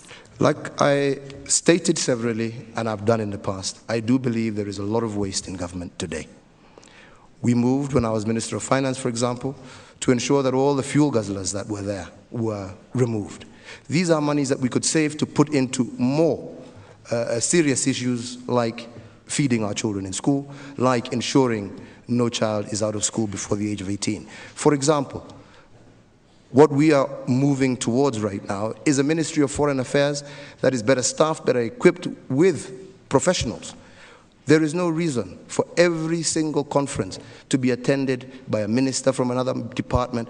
The Ministry of Foreign Affairs, properly staffed, properly equipped, can handle that on behalf of government. There's major savings to be made there from all the unnecessary travel that is made out of this country severally, and turn this and put it into more useful uses that benefit the people of this country. Peter, let me come to you on this. And you've already heard Professor Ole Kiapi and Uhuru Kenyatta. What are you going to do that's different and that is better than what they're offering the Kenyan citizens? Well, Julie, first, we must look at quality of our education. It is one thing to give quantity education, is another to guarantee quality education. Because what you are looking from our kids is the outcome. What do they get out of school? That's why I'm saying we must carry out reforms, right from ECD, going all the way to primary, looking for a reform process that has a continuous education so that you don't just leave us standard 8 because you have nowhere to go. The statistics are quite odd. 75% of primary kids make it to secondary school. 32 only make it to campus. So at primary, you drop out 25. At secondary, you drop another 68. So you must invest in education. I do not entirely agree that we have a shortfall in teachers. We actually have poor distribution of teachers. You have areas that have more teachers, whereas you have other areas that have no teachers. How would you distribute, Peter? Where would you be moving have to be people fair, from you to? have to have equality, you have to enforce transfers of teachers to schools that do not have teachers. Something that probably my brother professor should have implemented very well when he was there. But much more important than that, much more important than that. You still have a minute, Peter. You still have a minute. I'm going to allow you 20 seconds because he's been in the ministry and feels he needs to respond to this, The president himself ordered us, and we did all the rationalization that could be done. And there is now no rationalization you can do to bridge a gap of 100,000 teachers. It's a shortage which is known. It is known in government, it is known in treasury, and there is nothing my brother can do to bridge that. You must just hire teachers. And from the words of a teacher? The former permanent secretary, as I quote him, I look for 7 billion to pay teachers. How do you want to pay, as proposed by the Salaries Commission, 14.73 billion to 3,650 officers, and you pay 7 billion to 500,000 teachers? Is that fair? A very important question raised, and I think we'll come back to that with each and every person to speak about salaries and allowances and what we've been seeing, the trends we've been seeing in government. So Peter, Professor says we have a huge shortfall of 100,000. He has not addressed the issue of distribution of teachers. I am making it absolutely clear that there are some areas in our country that have more teachers, whilst there are some areas that are lacking teachers. The distribution has never been effected efficiently. But what I'm saying in our reform plan, we must invest from ECD, continuation from 38. We have proposed a national polytechnic for each county because we'd like to see fourth formers who leave go into polytechnics, because we converted our polytechnics into university colleges and forgot that there is a high rate of dropouts. 2, we must agree to invest in our education system. In the last 5 years, the government has borrowed more than had been borrowed in the last 26 years in terms of total aggregate. Our debt was 700 billion in 2007, it's now 1.8 trillion. We have not invested in real education using the money that we have borrowed. Let me come to you, Musalia, and you can see the debate happening here. Is there, in your opinion, a shortfall in the number of teachers? Is it about redistribution? And also the issue has been raised of the huge gap in pay, and how can you morally support what's been going on within our government? Well, I must say that one of the things that is now a constitutional issue is the fact that basic education is up to the fourth form level.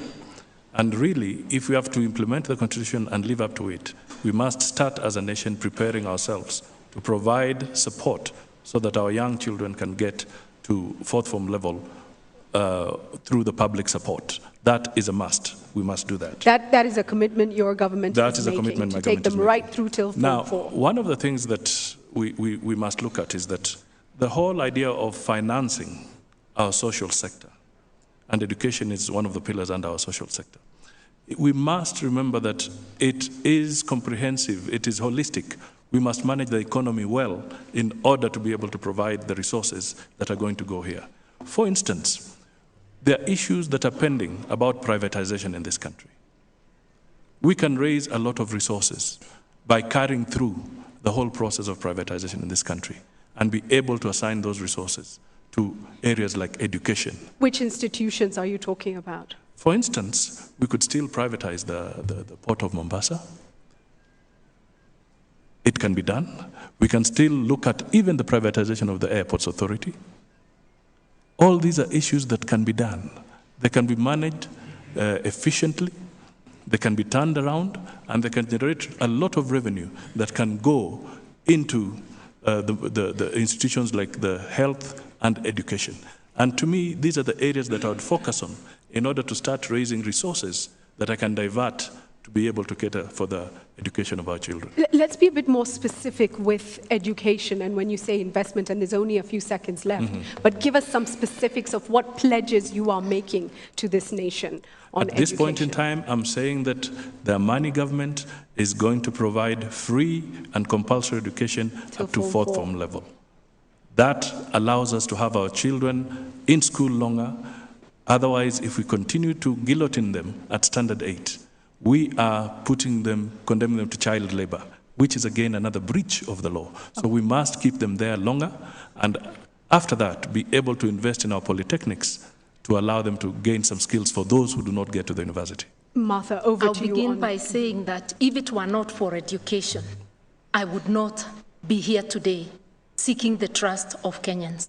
I value education, and I am glad that my colleague has now joined what NAC Kenya has been pledging: free primary and secondary education, and primary starts with early childhood, and accessible university education by providing loans in public universities for the 3 basics, that is tuition, accommodation, and meals, so as to equalize the children of the poor to get the same education as the children of the rich.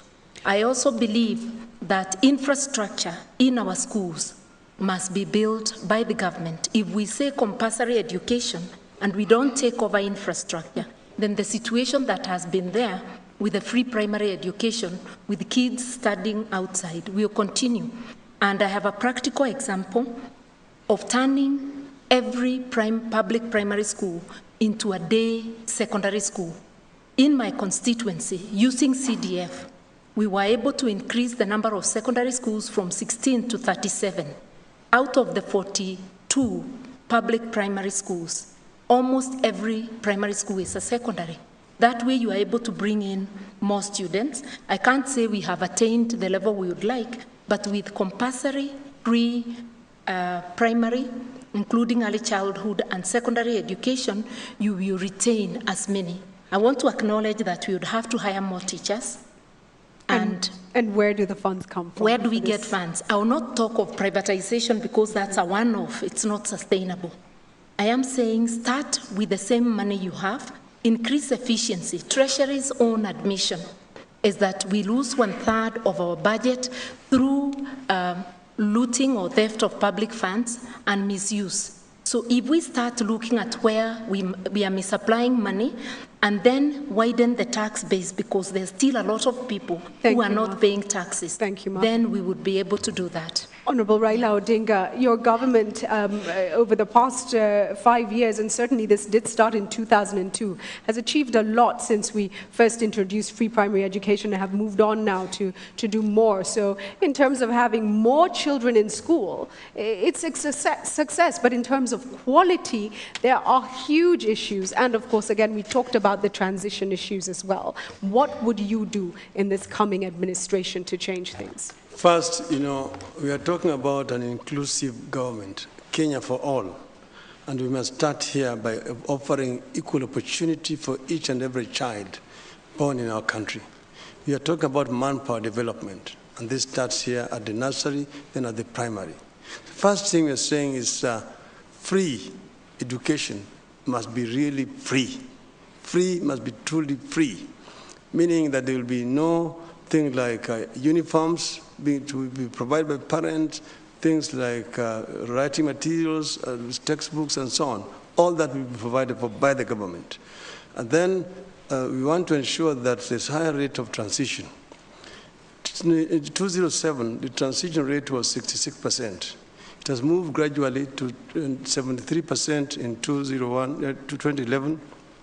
This time around to 78%. It's still unacceptable. We want to see a higher rate of transition from primary to secondary. But there's also disparity between girl child and boys. More boys transit than girls. So we want to address the issue of girl child education in this country. For example, this issue of sanitary towels, which I talked about last time round. I've tried to push it this time, this government, but there's been a lot of resistance. We are going to ensure that there's sanitary towels in each and every primary school in our country, provided for by the government, to ensure that girls actually have equal opportunity to transit like boys. We're talking about sanitary towels, but a provision was made to actually start to give sanitary towels to schools by government. But I also want to introduce the whole issue that has been raised by Dida of the pay and the huge discrepancies between the pay of teachers and, for instance, members of parliament. Yes, there's a shortage, and I've actually myself mediated in these negotiations. You know, there's a shortage of teachers, and I agree with Professor Olekiapi. We must hire more teachers. We must hire more teachers so that we reduce the ratio, the teacher-children ratio in primary schools. How do you deal with the issues then of pay? And of course, of paying the additional number of This is an issue we have looked at very carefully. First, by admission of treasury alone, they say about 30 billion shillings is actually wasted in government.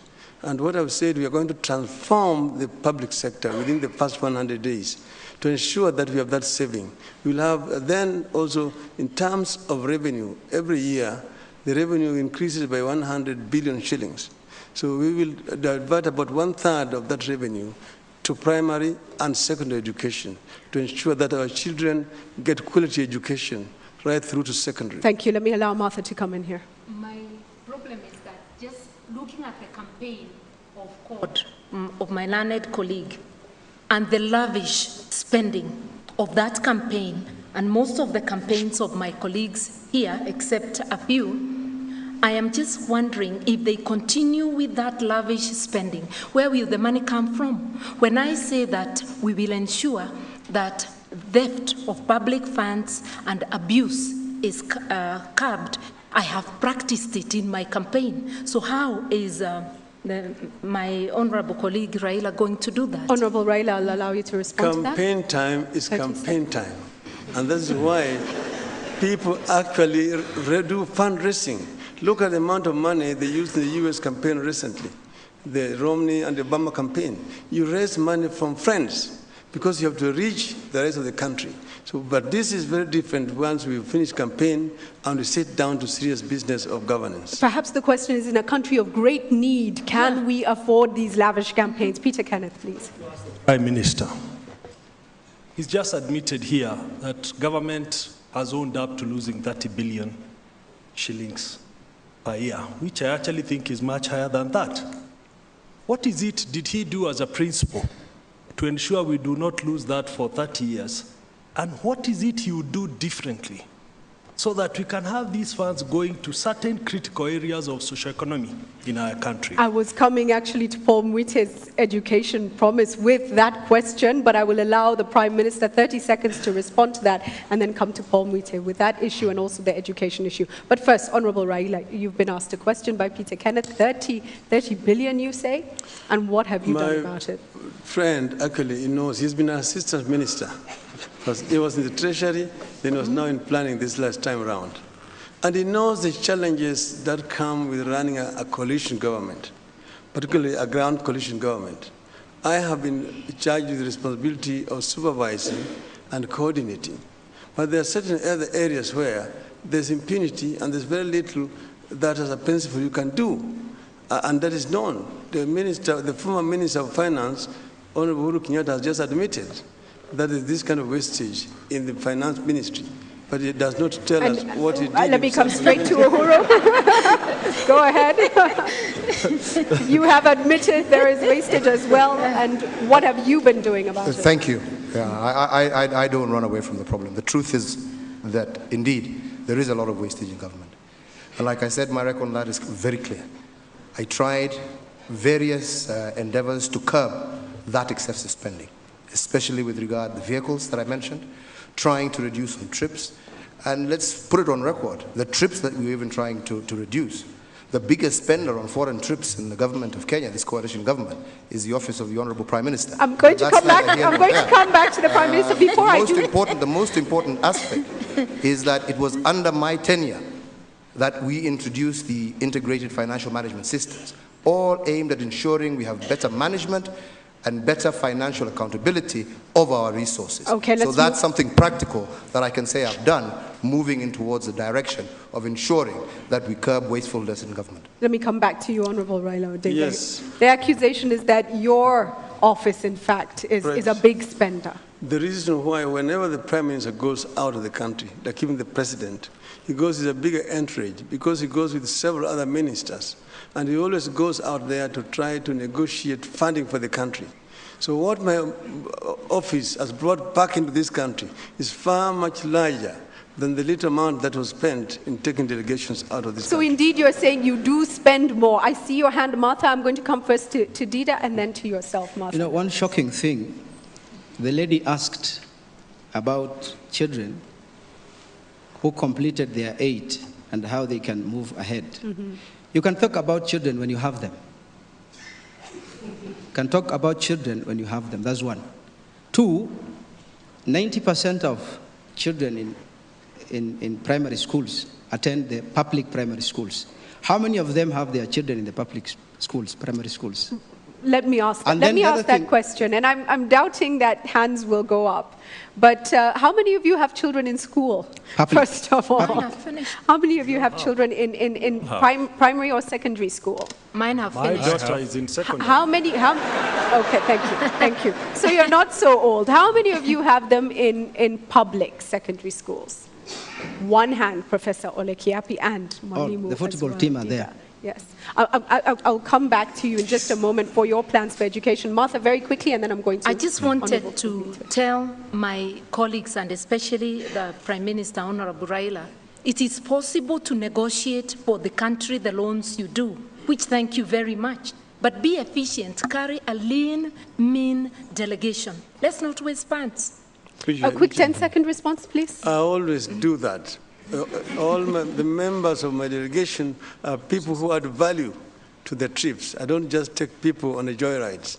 They all come because they have something to contribute during the trips. Thank you. Peter, 10 seconds. Yes, I think, Julie, we are going around this question.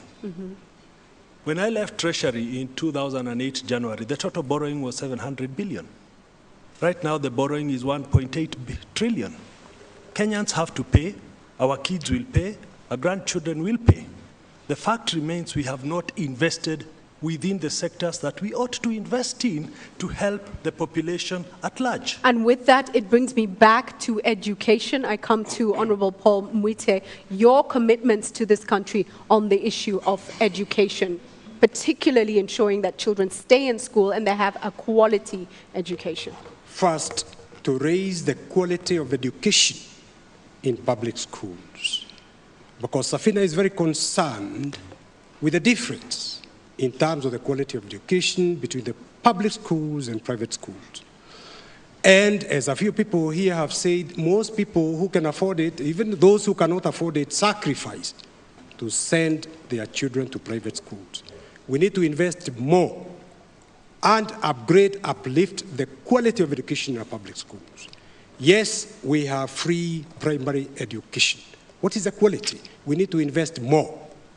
We need to invest more not just in primary school in terms of quality, ratio of students to the teachers, equipment in public schools, computers and what have you in public schools. We need to raise it so that even ministers of education and PSCs in Ministry of Education can take their children to these public schools. Where is the money going to come from? The elephant in the room, Julie, is corruption. the PS in the Ministry of Finance admitted that upwards of 40% of budget every year somehow disappears. If we were to close corruption, we would have adequate money to invest in education and the other deserving sectors. We need to carry out a forensic audit, Parliament ordered forensic audit. Let me ask you this, Paul, because practically everybody here, most people here have been in government in one way or another, have served, and yet everybody accepts that, or have served as a member in the House. Everybody accepts that corruption is a massive issue. Yes. So who are these crocodiles and hyenas who are stealing the money of the Kenyan public? Where are they? Why can we not find them?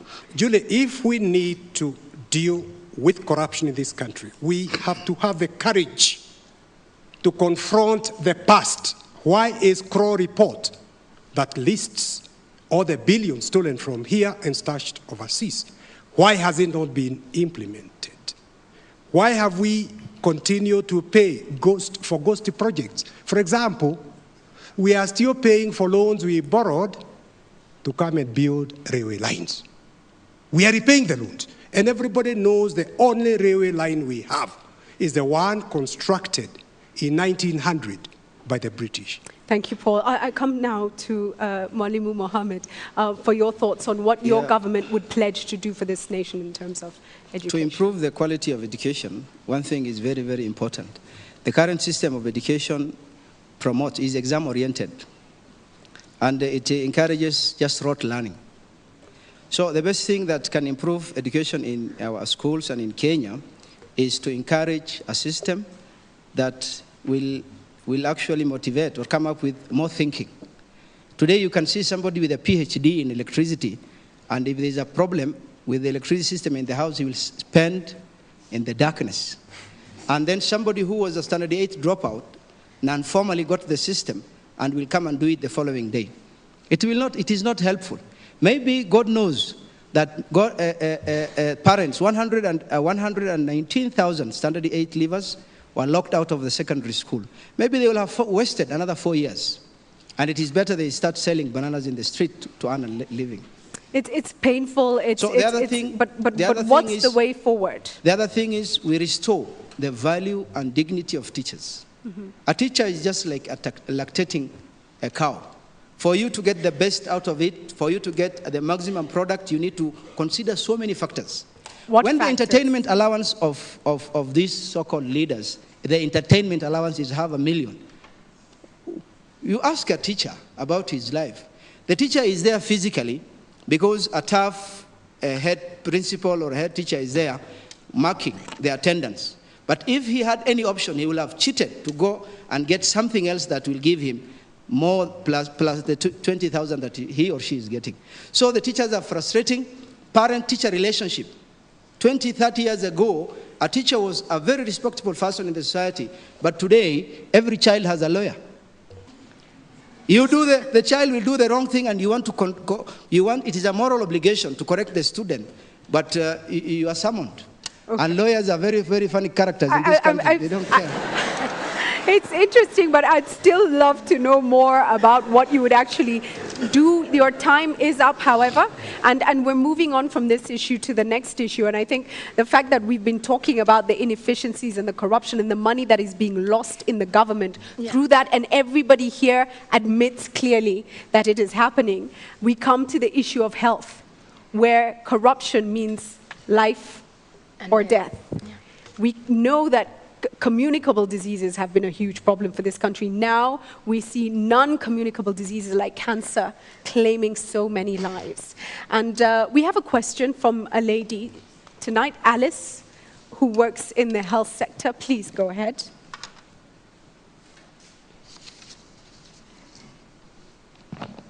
Hello. Please hold your mic up. Yes. Hello. I'm glad to see you. So my name is Alice Shundu from health sector, and I will not be complete without talking about a patient, health service provider, and the community who are partakers of the services. So my first question will be on the services. So what do we intend to improve? Because we have high maternal mortality in Kenya. How do you intend to improve that if you are elected as a president?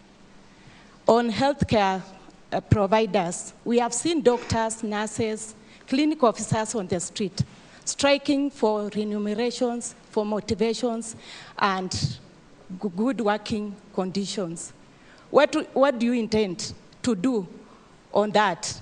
Because it's like it's compromising the healthcare services. Then the last one will be on the community, who are the partakers of the services.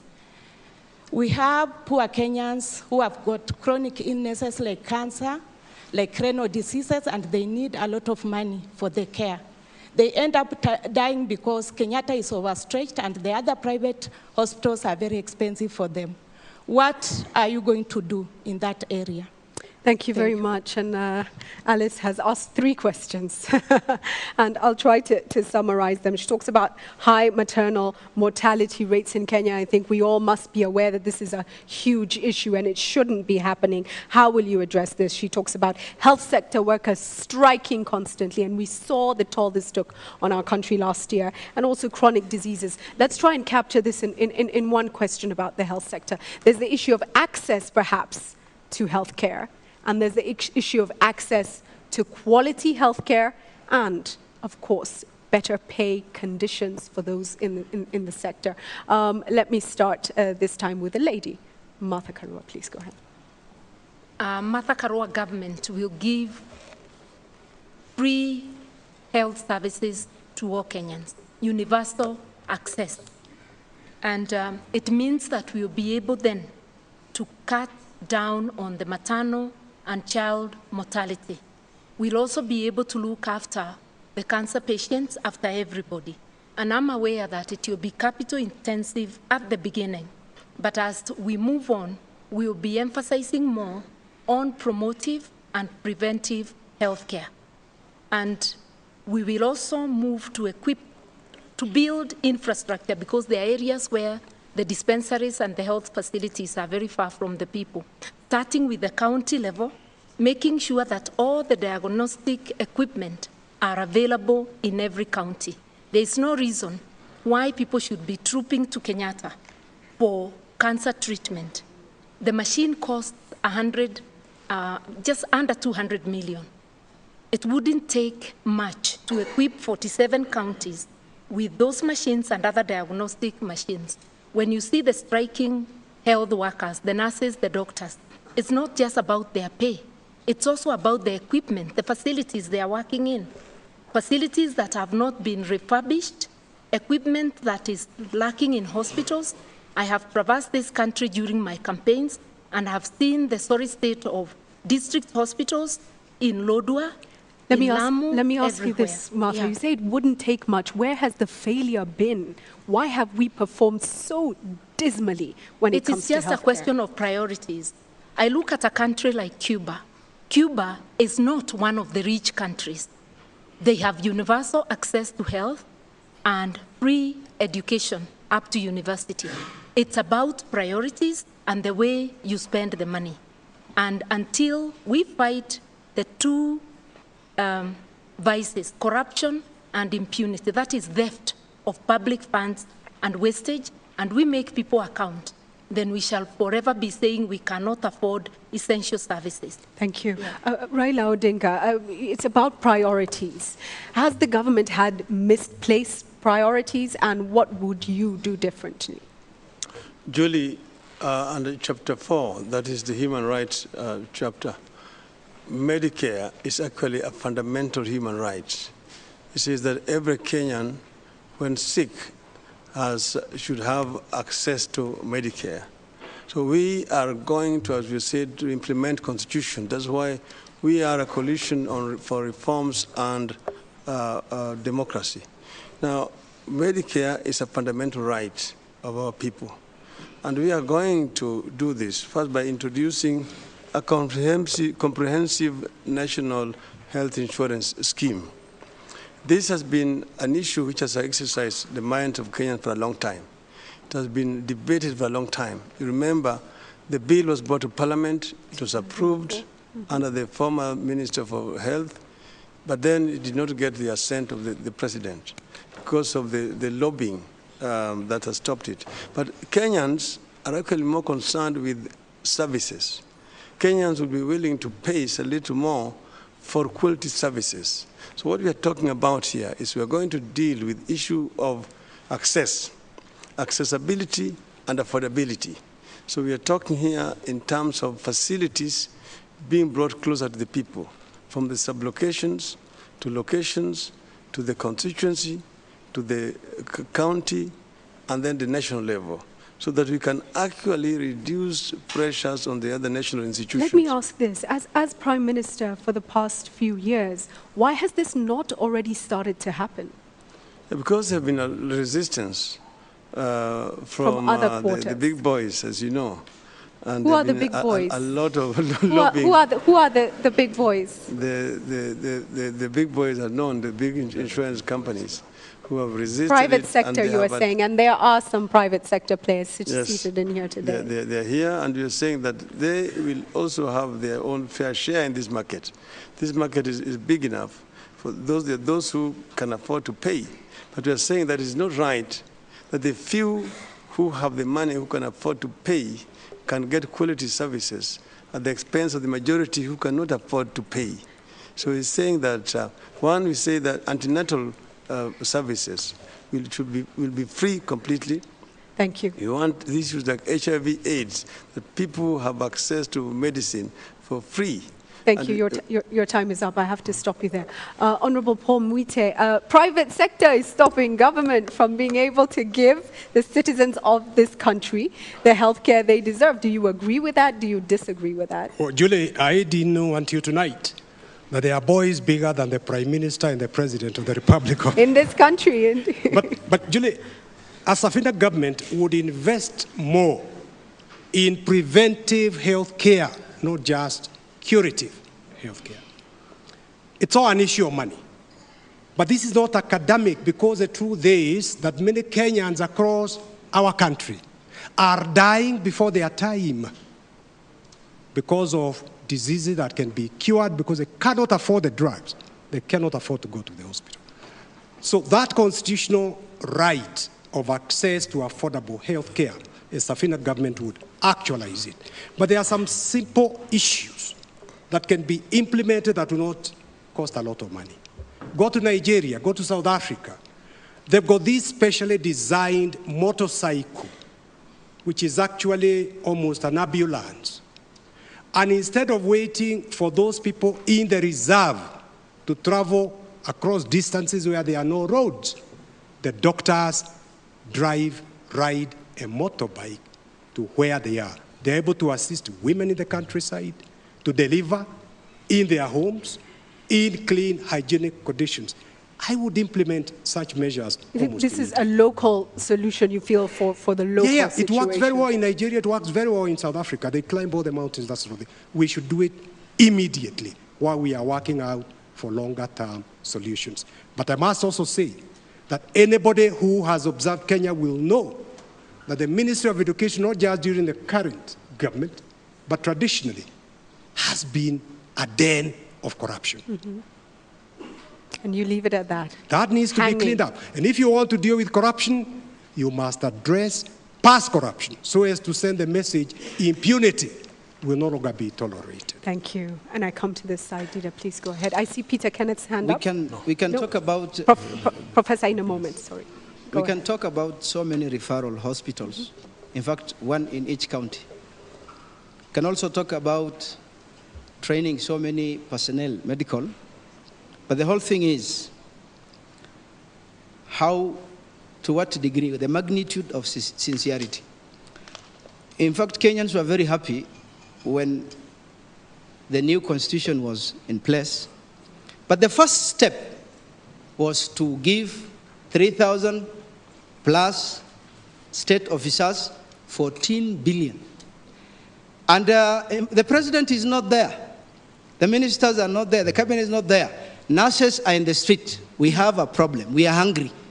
You don't look at them. You start preparing the stage for people who are not characters who are not there. What I will do that is cost-effective. My government will come up with what we call preventive medicine. A simple policy that every Kenyan should test, and this is in philosophy and religious studies. If you want to be healthy, eat when you're hungry. This timetable, I don't know who brought it, breakfast, lunch, dinner, and then the dinner you come up with phase 1 where you take soup and mushroom, and then phase 2, phase 3. What will you do? If you want to be saved from corrupt leaders, if you want to be saved from corrupt leaders, you adopt preventive medicine. Principle number 1, eat when you feel the pangs of hunger. Number 2, when you feel the pangs of hunger, don't fill your belly with food. You eat every githeri and then there is no space for water. You need to give a third water, a third food, and then a third breathing space. You're saying practical living. You're saying... What my government will encourage is preventive medicine. You will not even be forced to go and stand before corrupt... You know, this is a century. Imagine, after so many years of leadership, we are treating jiggers and we are planning to wash hands. And then we still say, we want to do this and this. Where were you? And who is the government? Thank you. It is a shame that we are dealing with jiggers in this great country of ours at this point in time. Professor, and particularly because you've been in that ministry, you've talked about corruption in the ministry, you've talked about cartels, and we've all accepted here the cost of corruption in this country. What would you then do?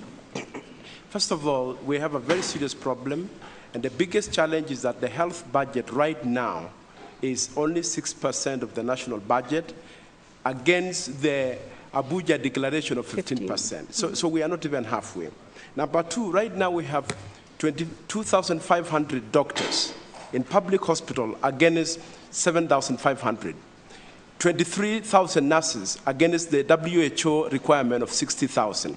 So if you want to improve maternal, the health outcomes and reduce this maternal mortality and infant mortality, you got to increase the number of workers and improve remuneration. And I agree with him that we must adjust salaries from the top all the way down until they are right. But having said that, I will do 3 things to improve the health sector. Number 1 is to get doctors to go down to primary health facilities, because that's really the first line of attack. Right now, all our doctors are waiting at the tertiary or second level. So a lot of people, by the time they reach there, already complicated cases.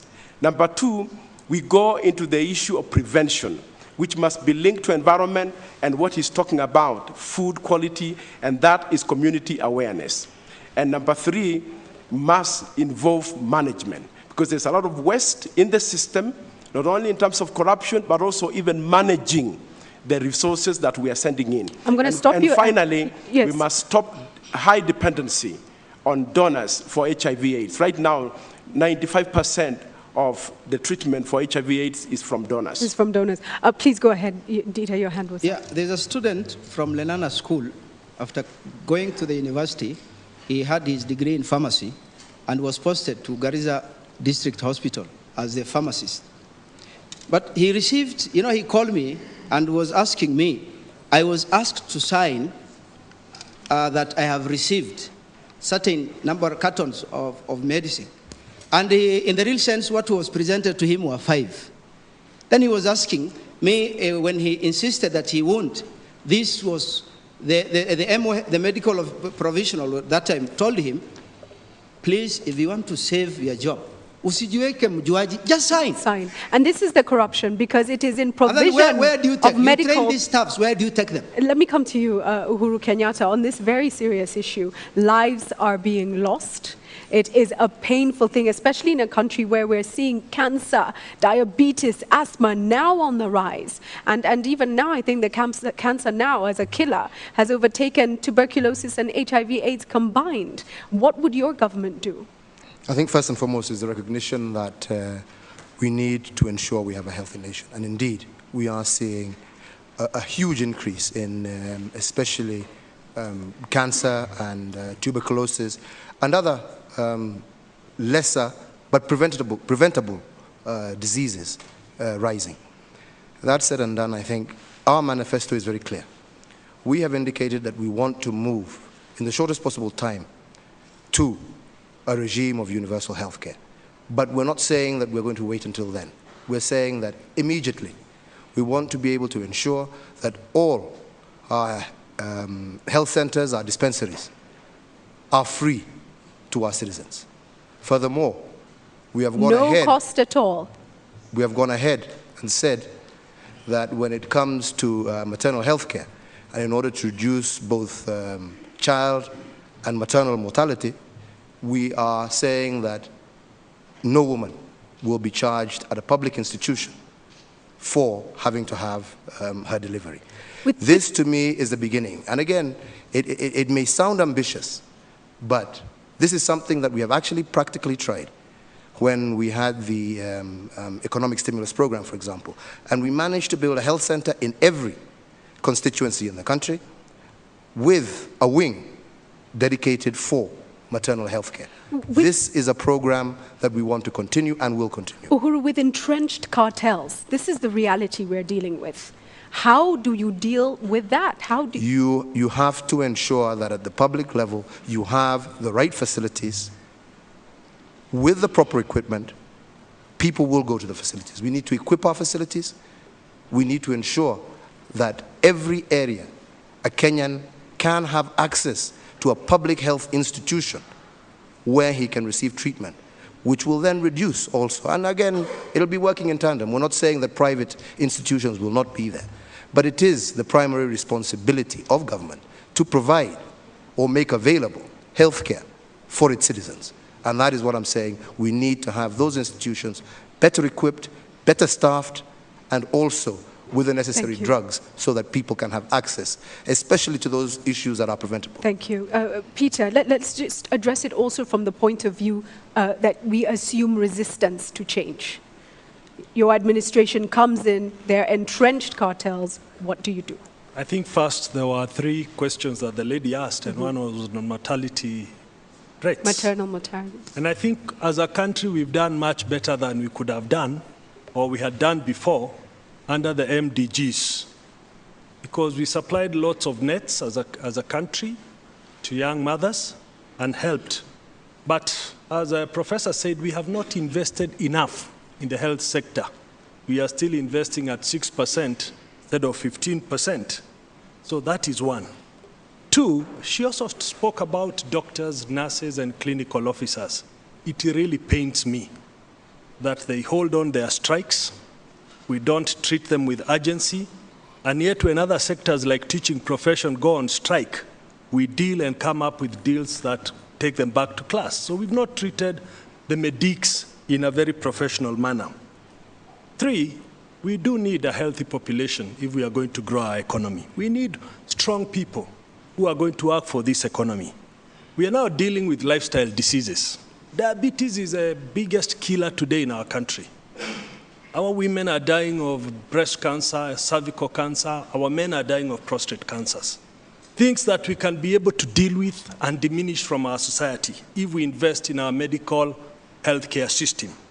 My plan has been very clear. I want to put up another 45 referral hospitals in the 45 counties that do not have, so that we can decentralize into counties, so that they can take care of level 4, level 5 health centers and dispensaries. Julie, I grew up in a system that was working. It has worked before. I went to a city council dispensary. It worked. I went to a city council health center. It worked. And then the cartels came. The problem that arose is that we stopped investing in the health sector. It became overstretched. The population grew, but we did not invest. Okay, I'm going to come to Honorable Musalia Mudavadi. Your responses to the issues at hand. Yes, there are quite a number of issues. One, the constitutional provisions clearly say that the mandate of the county governments will be to deal with some aspects of health. And our colleagues have spoken here, but they have not realized that. So some of the things they are promising in the context of the national government, when you look at the constitutional provision, are now going to be the domain of the county governments. So we need to be very careful and make sure that we are placing responsibility where it lies. So one of the things that needs to be done, especially for the basic health care, we must then work very closely with the county governments that are going to be in place, because the responsibility of providing health will be there. Now, the other aspect that needs to come out very clearly is that issues of maternity health, maternal mortality rate, we need to invest in a few other things. I was in Kizingitini, right at the far-flung end of Pate Island in Lamu County, and I met a nurse, and she told me, we don't have water here. Water is shipped by the dhows so that they can get it in hospital. Now, if you cannot provide basics like water, then how are you going to tackle this issue of mortality rates at that level? Because clean water is necessary for deliveries and so forth. Now, all these are issues that I think we can focus on and then provide and train and support those people who provide these services. The midwives, the ones who have played a major role, even in the villages, and we have tended to disregard them. We need to find a way of recognizing them and supporting them. I would also want to go further and say that when it comes to the issue of health, yes, we are all committing in our manifestos that we shall provide universal health care and so forth. But this is a good intent, which can be achieved, but we cannot achieve it if we shun the private sector. We have to work with the private sector to be able to do this. And in the medium term, the reality is that we have to also appreciate that we shall develop these better facilities if we work with our development partners.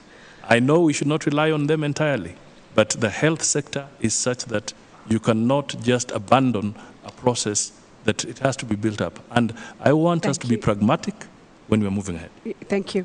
I think the one question that still remains outstanding and perhaps could be answered in the next debate is, who are these shadowy figures in government who eat up all the funds that could go into areas like security, education, and health? Martha, 10 seconds. Dida, 10 seconds as well, and then we make final comments. Remind my colleague, Honorable Mudavadi, that policy belongs to the national government. Mm-hmm.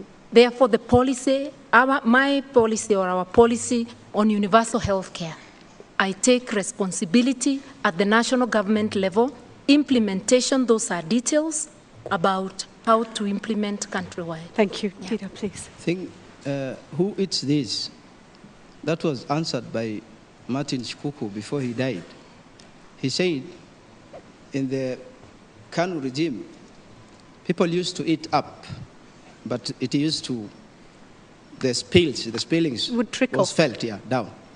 But in this regime, they are eating more than they used to eat in Kanu, but nothing trickles down. Yeah. Okay. I'm going to wind up in the opposite end. Our time is literally up, and we want you to make your closing statements and to have the comfort. I'm going to allow how many people want to chip in for 10 seconds. Raila Odinga, go ahead. Well, what has happened is that you have got a national government and the county government. But these two must work in a complementary manner. The national government is responsible for policy and also supervision of the county government to ensure that the standard is uniform. Secondly, we must also work with the private sector. What we are talking about is not with the exclusion of the private sector. This agenda is so important. And you know, for example, how contentious it has been. In the United States, the Obamacare, it's a very contentious issue.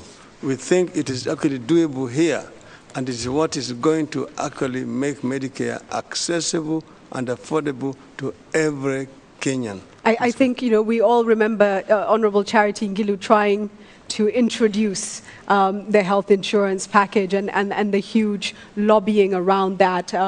But we've come to the end, so we don't have time to go into that in detail. I want to ask each of you to just reinvigorate yourselves for this final word that you will give to the country. And I start on this end, on the opposite end now, with Honorable Paul Mwite. Please go ahead.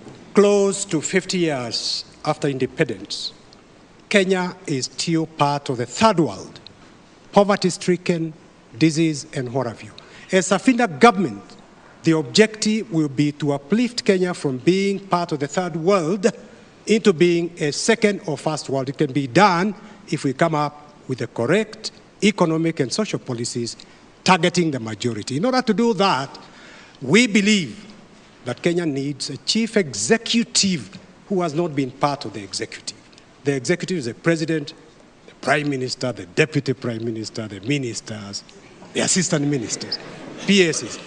You need an outsider with the courage and decisiveness. If that is so, Mr. Muite fits the bill.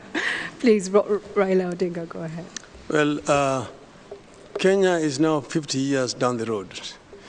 These 50 years, there have been two forces pulling in two directly opposed directions. The forces for retention of status quo versus the forces for reform and change. And this is where we are here. What you are trying to say is that the forces for retention of status quo are responsible for what we have today. Our per capita income was higher than that of Korea in 1970, 110 against 79. Today, Korea's per capita income is $22,000 against $460 here in Kenya. The reason, because of the mediocrity with which this country has been led for the last 50 years. The time for change is now, and that change will come through the Coalition for Reforms and Democracy, which has got a comprehensive agenda to move Kenya from a third world status to a first world status. Thank you. Martha. The major problem we have in Kenya is theft of public funds and abuse of office. The way each one of us is conducting their campaign, running their political party, because we are all in the leadership of our political parties, is an example of how we run government. Kenya is in our hands collectively. It's up to you as a voter to decide whether you want a government full of wastage, full of corruption, like we have seen exhibited in the party elections. If you want a person you can trust to keep her word that I will fight corruption from the front, I will stop theft of public funds, and I'll make sure that the interests of each Kenyan comes first. Then use your vote wisely. I believe in you, the next person, and all of us together in one accord, all moving forward to save Kenya from the vices that are currently going on. Thank you very much, Honorable Musalia Mudavadi. Yeah, this is not a time to gamble. I mean, we have been talking a lot, but we cannot gamble. There must be a clear position here that, are we voting for stability? Are we voting for security? Are we voting for predictability in how we are going to manage the state of affairs in this country? I can tell you that if you're going to create jobs and you want to invite investment and you want to deal with the high unemployment levels, then clearly you must show that you are ready to provide security and stability in this country. You must be able to provide clear management and clear policies that will make sure that the Kenyan investor will feel comfortable to put their money on the table and generate jobs for Kenyan people. This, I can tell you, is what we offer in Namani Coalition. We offer that predictability, that security. We are the safe pair of hands for the Kenyan people. And I can tell you, if Kenya wants to move ahead very rapidly, after the Kibaki retirement, they should vote for Musalia Mudavadi and the Amani Coalition. Thank you. Peter Kenneth. Julie, let me start by thanking the organizers for making this happen so that we can all be evaluated. I want to thank our moderators tonight and thank millions of Kenyans who are viewing and listening to this live debate. Leadership is about ability. It's about passion. It's about vision. It's about love for the people you want to work for. It's about trust. It's about creating hopes for many who are in hopeless situations. We need deliberate change. We need to break from the past so that we can have a new Kenya that propels itself to a better future. All I seek tonight, to those who are watching and listening, is to work for them. I offer the best choice for the presidency. I thank you. God bless Kenya. God bless us. Thank you. Thank you. Uhuru Kenyatta. Thank you very much, Julie. I think it's been an engaging evening. I want to conclude by saying that Kenya is a country with great potential. Kenya is a country that is just about ready to take off. What Kenya needs is to change and to break away from the past. For far too long, politicians have engaged themselves with bickering as to who holds what position, as opposed to really dealing with the issues that affect the common man. What I promise and give my commitment to Kenyans is that I will lead a government, together with my colleagues in Jubilee, that will be a listening government, that seeks to transform this nation, that seeks to unleash the potential that we have, especially amongst our youth, and one that will not focus itself on blaming individuals for this or that, but rather be driven by action and true solutions that will bring positive change to the people of Kenya. I ask you and ask the people of Kenya, vote for me, vote for our Jubilee coalition, and let us together transform this nation. Thank you. Professor Kiapi. Kenyans, I'm an example of what is possible in this country. A Hearts boy who had no chance of going to school, but I went at the age of 11, and today I'm asking you to be your president. I would like to give this promise to every child in all our 47 counties. I bring into leadership new freshness. I'm new in politics, but I've been 20 years in public service. All I want to do is to serve you. And if you give me a chance, I will give my best so that every Kenyan can live in dignity, in a secure country, and we can be united. That's my promise to you if you make me the next president of the Republic. Thank you. Thank you very much. Mwalimu I will Dinga. conclude it philosophically. Each one of us, whether they're aspiring presidential candidates or any Kenyan or any human being, there's a unique character trait that God has placed in each one of us. There's something unique in Paul Muite that is not in us. There's something unique in Raila, Prime Minister Raila Odinga. There's something unique that is in Martha Karua. There's something unique in all of us. The best thing is we appreciate. We don't dwell on the weaknesses each one of us has. There's a philosopher who was asked, why are you in good terms with the elderly and the youngsters? He said, when I look at the youngsters, I just tell myself, they came before this world and they contributed to the development of humanity, and I like the positive aspect of it. And he was asked about the youngsters. He says, I came before them and I've done a lot of corruption before them, so they are safe. So we need to look and appreciate. Kenya is known historically to frustrate its potentials. We need to change from that, appreciate one another, come together and pray. I agree with the Indian monk who put it in the newspaper Your time is that up. 1 million 5 Kenyans seconds. should write to God for the best decision. I'm not asking you to vote for me, vote for the best, according to judgment. Thank you. Thank you so much. And I think what we do all agree on is this is a great nation, is that indeed Kenya is poised for incredible growth, that we have a youth bulge that could be such an amazing resource if they had the opportunity. And what we do want to do is thank you all for your participation tonight in allowing the country now to take a look at you as candidates and perhaps make their decision. Asanteni sana. Indeed, we thank you very much. And we set out to do 2 hours, but we've done 3.5 hours. We thank the candidates for being part of a very, very beautiful evening. And so do we thank the audience for our wonderful time here. They deserve a warm round of applause.